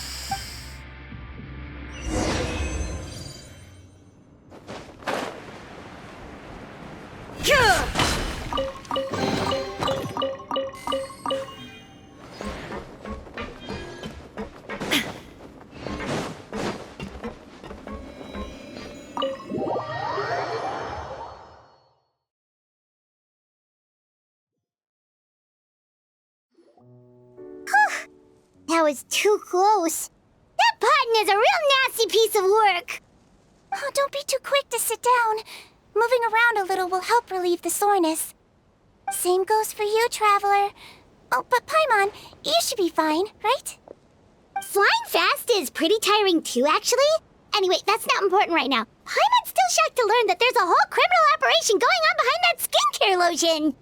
Shame I ended up giving the improved version to Potten after finally making it for you. I'll make you some more, I promise. No, please don't. Paimon doesn't want to use that stuff anymore. Still, it was a pretty good job that Paimon wanted to buy some in the first place, huh? It ended up saving everyone's lives. That's gotta count for something. Yeah, Paimon was just kidding. Head nurse, I've done a final head count of our team and the criminals. Everyone's here and doing fine. We're ready to escort the fugitives back to the fortress of Meripede. It's a shame that we didn't find Rawat. At this point, I'm afraid he's probably deceased. What a horrible bunch. Especially that Patton guy. If he had made good on that deal, we'd all be dead because of him. No, we wouldn't. I always keep a whole bunch of antidotes on me for emergencies, and one of them neutralizes that poison gas. We'd have been fine, even if you hadn't opened the gate. What? Then why did you give him the potion? If this is true, I must concur. Sorry to be blunt, but I think you made a bad decision by handing him that bottle. If he changes his appearance and flees Fontaine, it's unlikely that we'll ever find him. No matter how cooperative his accomplices are when we question them. No, you don't understand. I gave him the potion precisely so we could be sure where he'll go next. What do you mean? We gotta hurry. She won't last much longer.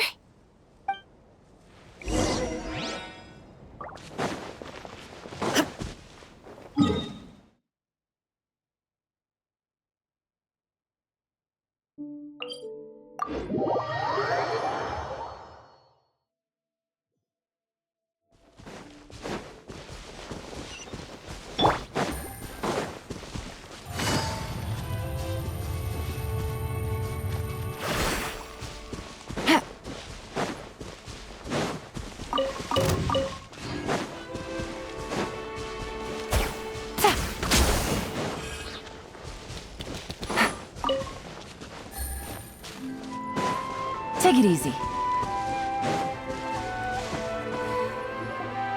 Don't move a muscle.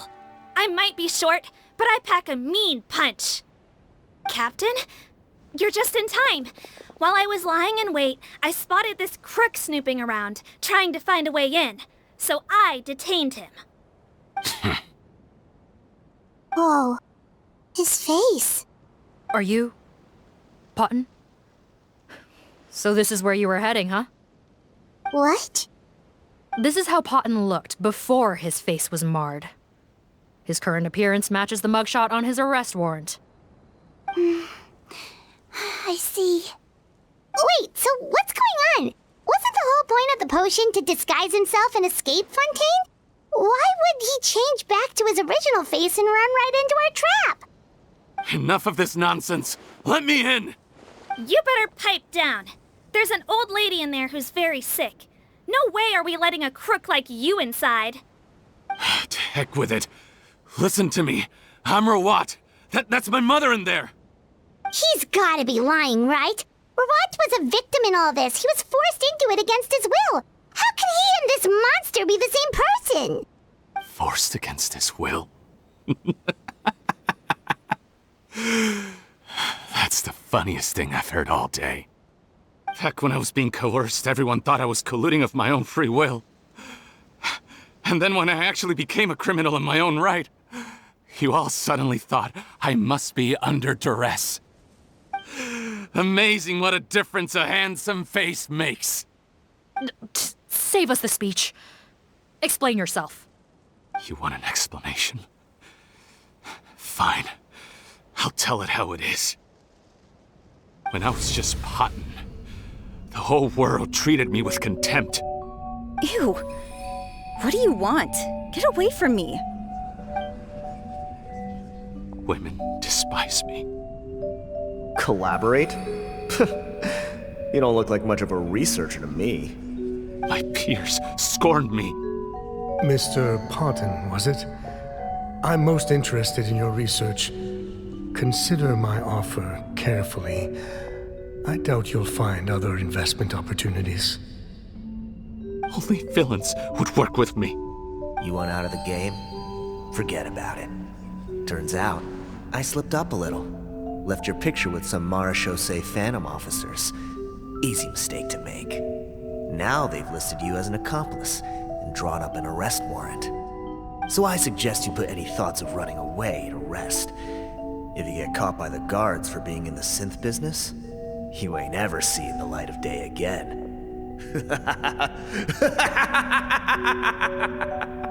There was no way out for me. Until I could stop being Potton. Mr. Rawat, I have something I'd like to tell you. I became popular with women. This new potion you developed is fascinating. Genius, in fact. Would you consider working with me? I'd be happy to sign a licensing agreement. My peers looked up to me. I'm very interested in your research, sir. You must no doubt have offers from countless investors, so far be it for me to ask for a full collaboration, per se. I merely wanted to express my interest. No pressure at all, naturally. And the villains even began to fear me. Becoming Rawat showed me what a superficial world we live in. But I did not hold a grudge. After all, this superficiality could be made to work in my favor. Or so I thought. But alas, the world seemed bent on finding a reason to make me despise it. Mother, I'm back. How are you doing? Who are you? I bought the best medicine Mora could buy, but nothing would cure her illness. In the end, I hoped she'd at least be able to see her son one last time before she passed, but when everyone else rejected me, the only person who cared about me was my mother. Then, when I became a rising star in the Fontaine Research Institute, I was unrecognizable to her. I have to let her see me again. Even if it means donning my own wretched, ugly face. Well, is that enough explaining for you? Now do you understand? Let me inside already! Have you ever considered if you'll even be able to look your mother in the eyes after what you've done? You found a way to completely change your identity. You could easily have escaped from them. But no, you chose to keep working with them. Why would I want to give up on such a lucrative business? The profits were dozens of times that of the synth business, and it was all above board. So you kept being a villain just for the money? Villain? By what standard? Is doing evil deeds really what makes someone a villain in your eyes? Or does it all come down to the way they look? None of you saw a villain when I was wearing my other face, did you? You have no right to judge me! You're all just fake people living in a hypocritical world! I regret nothing! My mother would understand! You're a villain to the core! But especially that tongue! Honestly, I don't see a villain when I look at your current face either. Don't humor me. You don't seem surprised by my confession in the least. How long have you known the truth? I didn't know anything for sure until you chose to take that potion bottle and spare our lives. But if you're asking when I started suspecting you, it was the first time you came to see me at the infirmary. I had to confirm my suspicions. That's why I chose to join this investigation. Are you kidding me? A young, promising researcher and a wretched criminal? What on earth gave you the idea that they could be one and the same person? Well, there were no visual clues. This potion's face-changing effects are very powerful. Even as a Melusine, I couldn't see through the disguise. But I believe I understand humanity a little better than most of my kind. Humans have certain fundamental qualities that do not change with their appearance. Fundamental qualities, huh? So you think you're the one who's seen through me, do you? Most people probably don't know this, but I think I can guess what your deal is. Melusine constitutions are very close to that of water, so it stands to reason that the potion should work on them too. You used it yourself, didn't you? That's why you have a human appearance. Sigewinne? Yes, you're right. I'll bet it was back in the days when Melusines were discriminated against because of their appearance. It was either carry on living in the gutters as part of an alien race cast out by humanity, or become the head nurse of the fortress of Meripede, revered by all. Not a hard choice to make. It's a no-brainer. So you see, you and I were the same. And I'm the one who saw through you! That's not important right now. You came here to see your mother, didn't you? Well, I can grant you your wish. Huh? Head nurse, I'm not sure that's a good idea. in his current state. Don't worry. Back in the warehouse when I traded the potion for our lives, I was doing it to test him. He was willing to risk sacrificing his only chance of escaping capture by opening the gate in exchange for the potion. Also, he could see his mother again. If nothing else, his concern for his mother is genuine. I see. So before you arrest him, please allow him to see his mother one last time. The Traveler and I will accompany him. You have nothing to worry about. All right. I understand.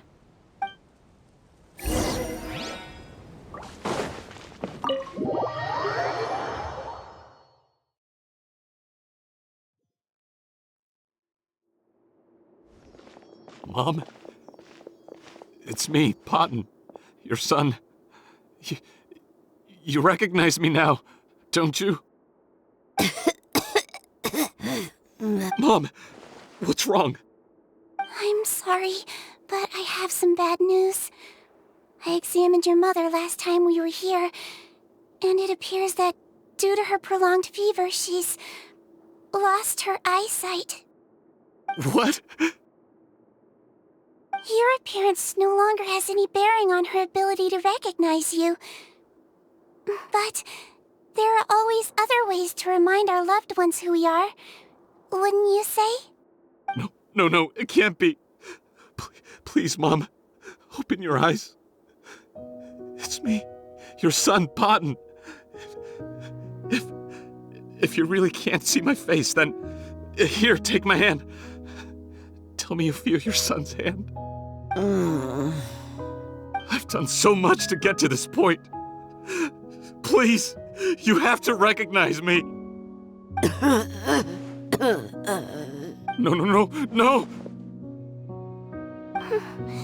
The temperature of his palm must have changed. I'm sorry.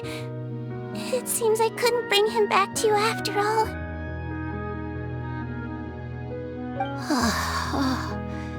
It's you. Thank you. Of course. Mom, why will you answer her and not me? Why? Why? No more questions, Potton. She's gone. Mom? Mom?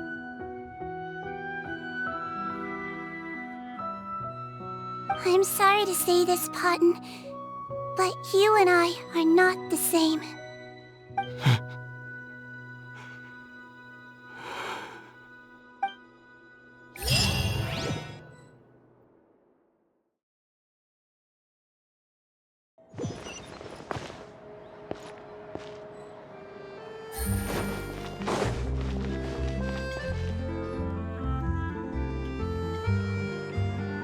The wait is over, everyone! The sale of our new skincare product, Romaritime Essence, will now begin. Another skincare promotion! And it's selling as fast as last time. Wonder what people would think if they knew what was in the last batch. Oh, Sigewinne's here too! Hey, Sigewinne! Oh, Traveler, Paimon, hello! I hope you two got a good rest yesterday after all your hard work. Of course! Nurse's orders, right? Anyway, are you here to take notes for your next article? Actually, I'm mostly here to help Officer Morgan wrap up yesterday's case. Ah, that reminds Paimon. That stuff sold like crazy, didn't it? Is it gonna cause huge problems? Nope, there's nothing to worry about. Unless modified, Butterfly Dew is an excellent skincare product that's completely safe to use. Besides, officers have already retrieved all Butterfly Dew purchased on the market. Now it's just a matter of disposal. After consulting Monsieur Nervulette, I came up with a way to neutralize any harmful effects, so it'll evaporate naturally without polluting water or soil. Wow, it's Sigewinne to the rescue again! Thank you for serving as our consultant, head nurse. All the butterfly dew we recovered has been disposed of, according to your instructions. Great! Good job, everyone! Also, you mentioned you wanted a copy of Rawat's interrogation records. Well, Technically, Potten's records. Anyway, I have them with me. After he saw his mother for the last time, it was like all his mental defenses came crashing down. He put up no resistance during the interrogation and answered all our questions. We learned a lot. Apparently, the formula was something he discovered by chance while helping the criminal gang produce synth. Later, he came up with the idea to dilute it and use the resulting substance as a skincare product. Their supplier was Vache. But you could also argue that they were the ones doing him a favor. His operation helped Vache's gang dispose of an enormous amount of evidence. It made for a seamless collaboration. One man's trash was another man's treasure, and there were no loose ends. It's no wonder we never noticed what Potten's gang was up to. Vache again, huh? Is there still no end to the harm he caused? Make no mistake. The crimes of Vache and his accomplices will come to an end. It's only a matter of time. Since the flood cut off their supply of primordial seawater, they've been forced to resort to riskier methods, like using their private reserve to attack people on the street. Naturally, those attempts all ended in failure. After receiving numerous reports, we were able to zero in on the gang and eventually round them up. That sounds more like it. Based on what he told us in his confession, we pretty much had him backed into a corner, even though he made a point of distancing himself from the gang while disguised as Rawat. He tried to throw us off his tail by reporting his accomplices, giving him enough time to transform back into Potten and see his mother one last time. But there was one thing he hadn't anticipated. Even though Potten had been missing for a long time, we were very much still on the lookout for him. So the moment he appeared in public after changing back to his original appearance, we caught him. So he tried this once before, huh? Guess he really did want his mother to see him again. But in the end... Looking at the interrogation records, it seems like he spent the first sum of money he earned as Rawat on his mother's treatment. Yes, which is why I suspect that his initial motive for using the potion was not personal greed, but a desire to become somebody who had the power to save her. Even so, he went too far. In the end, he got what he deserved. I understand. Thank you for bringing me these records. Why did you want them anyway? Potten was one of my patients, so I need to put together a medical file for him. My teacher always stressed that a person's life experiences are just as important to their file as their medical history. Why are you still treating him like your patient? Isn't he kind of beyond redemption now? Well, that may be true, but a patient is a patient, regardless of the choices that bring them to my care. One last thing, head nurse. Please keep everything you know about this potion a secret. It would be for the best if most of Fontaine knows nothing of its existence. I know my fellow officers and I will be able to sleep easier if that's the case. Of course. Not to worry. Thank you for understanding. I'll take my leave then. So, Sigewinne, did you really use that potion yourself? Why do you sound so surprised, Paimon? I told you all about it. It was quite a while ago now. You mean that story about the witch and the potion? Yes, it really actually genuinely was. But... I know. There are some secrets I can't tell anyone about. But considering everything we've been through together, I know I can trust you with them. Before I tell you though, could you follow me somewhere? I want to pay my respects to an old friend. Of course!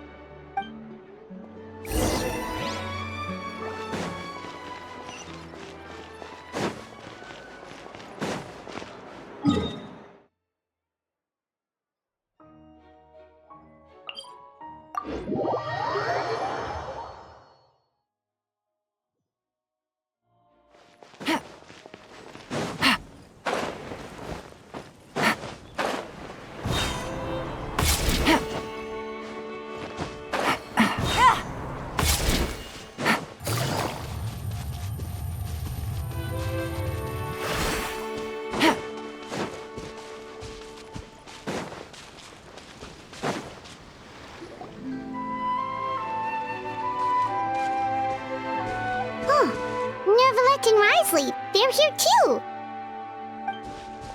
Good to see you, traveler. Paimon. I trust all has been going well for you? Big news, everyone. The Udex is out of his office on important business. Is that genuinely something people would consider big news? Why wouldn't they? Important business is a big deal. Yes, you're quite right. When someone you care about requires emotional support, being there for them at the right time and place is of the utmost importance. After reading the Maréchal Say Phantom's reports, I had a feeling a trip here might be in order. Take note. That, my friends, is how Monsieur Neuvillette shows that he cares. We're both here for the same purpose, actually, to accompany Sigewinne as she pays her respects to her late teacher. So the old friend she mentioned was her teacher then? The witch? Oh, sorry. Paimon didn't mean to be rude. It's only because Sigewinne calls her that all the time, so... I doubt she considers that title to be offensive, Paimon. Don't worry.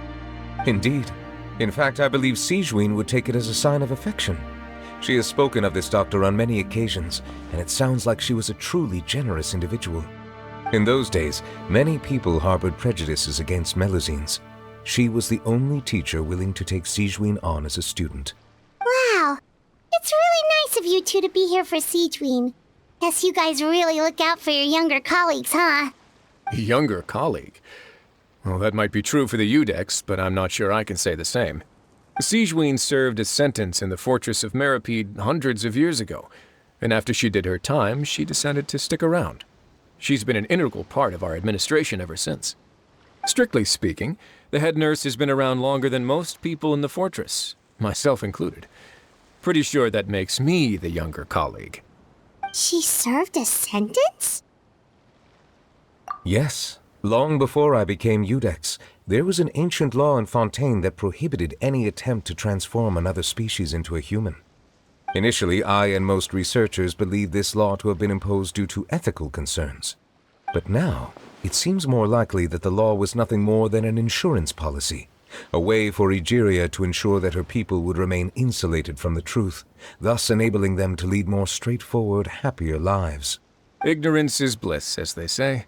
Sigewinne had her reasons for choosing to obtain a human form, but the act was nonetheless in clear violation of the law. Could you tell us a little bit more about what happened back then? Certainly. Sigewinne does not object to her close friends learning about her history. In fact, I first learned of it myself because she confessed the truth to me of her own volition.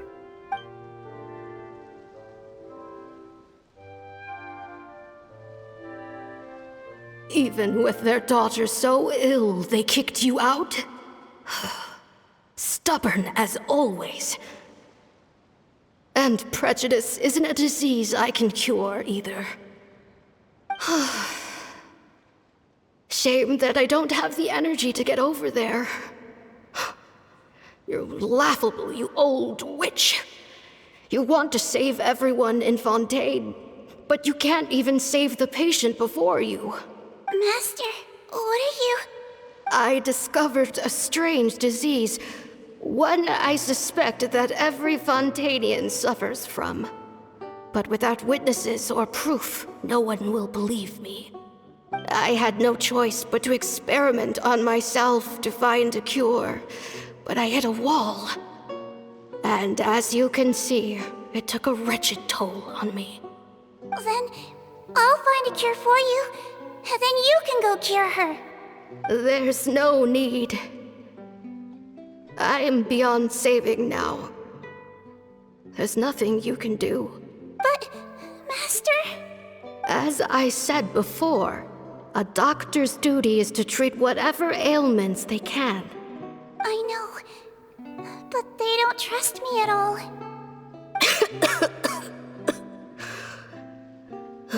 That girl. She's your first ever patient, isn't she?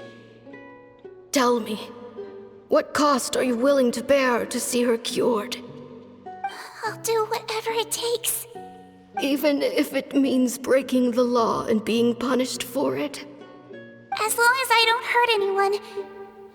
Yes. Spoken like a true student of mine. Then I shall make one more final gamble and see my experiment through to its end. Leave me for now and come back in 2 hours. If I am able to work this miracle, then I will have found a way to save all Fontanians, and I shall be able to help you treat that girl. If not, then it means there is one more disease in this world that I cannot treat. In that case, do not come looking for me. I will leave you a parting gift. An accidental discovery happened upon through my study of this strange disease. It has little use, but it will at least help you cure this one patient you can reach.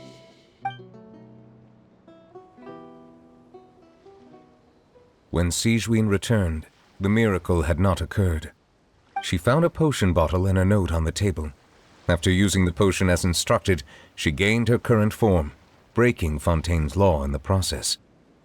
And after I had confirmed the veracity of the events, I gave my verdict. So that's what happened. I fear Sigewinne only understood the full story after the truth about the dissolution of Fontanians was uncovered. When I reflected on all this with that knowledge in hand, I felt a deep sense of regret. As I use the law to uphold justice, there are times when I cannot help but acknowledge its ruthlessness.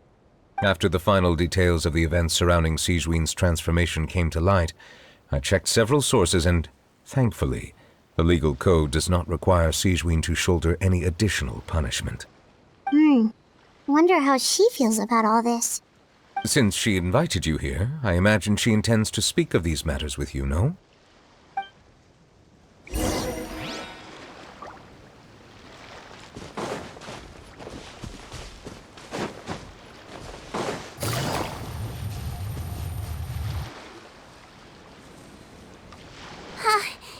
You're here. The old friend I mentioned was my teacher. When she passed, her body was nowhere to be found. All that's left of her is an empty tomb. And even that's deep underwater now.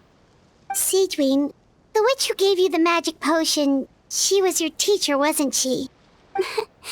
Sounds like Monsieur Neuvillette filled you in. After learning the truth, it must have been hard to process, huh? Well, to be honest, after I realized what really happened that night, my first thought was that it kind of made sense. It seemed exactly like the sort of thing she would do. But she was planning to sacrifice herself and never told you. That's just who she was. If lying is what it took to get a kid to take their medicine, then that's what she'd do. All right, but why did you turn yourself in? I broke the law, simple as that. My teacher made her choice, and I made mine. True.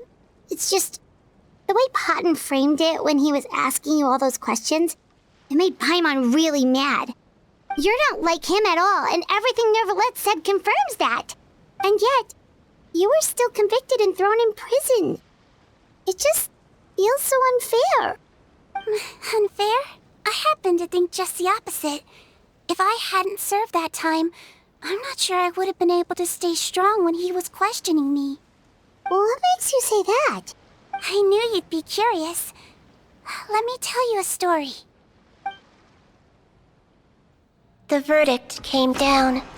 This Melusine is guilty. The Iudex defended the authority of Fontaine law, but he did not confiscate the Melusine's medical kit. And so, the Fortress of Meripede gained a new little doctor. She still wore her hood and raincoat, even though it never rained in the fortress. Perhaps thanks to her human appearance, no one refused her treatment. She treated more and more patients, and her sentence grew ever shorter. Finally, the people of the fortress could not live without her, and though her sentence ended, she did not leave them either. Then one day, she received an invitation from the outside world.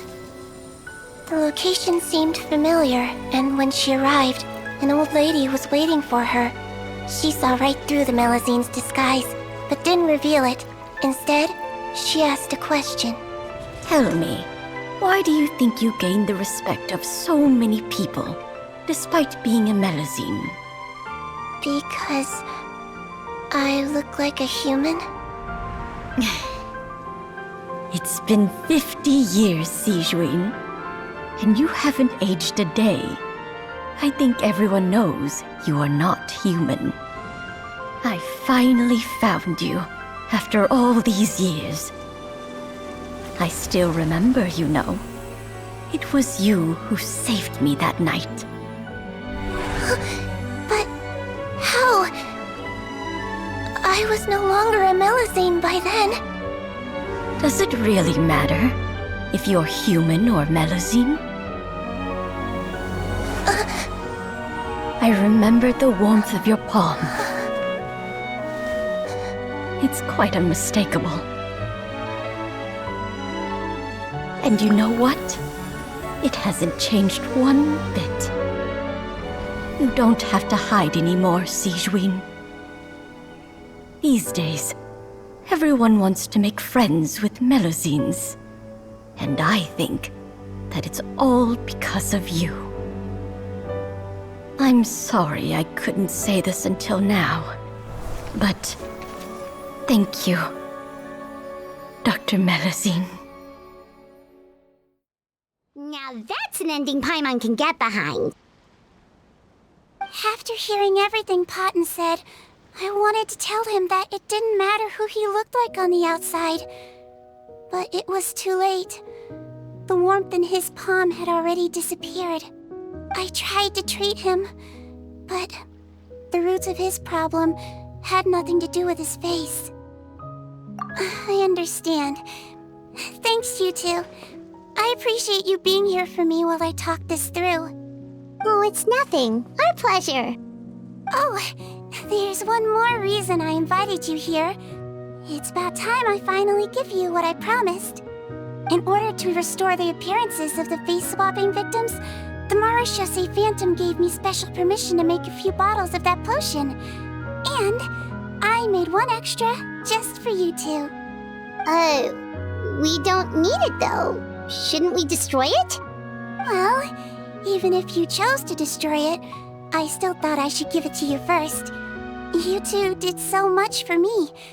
How could I break my promise? Well, fair enough, but anyway, Paimon's definitely not interested in this stuff anymore.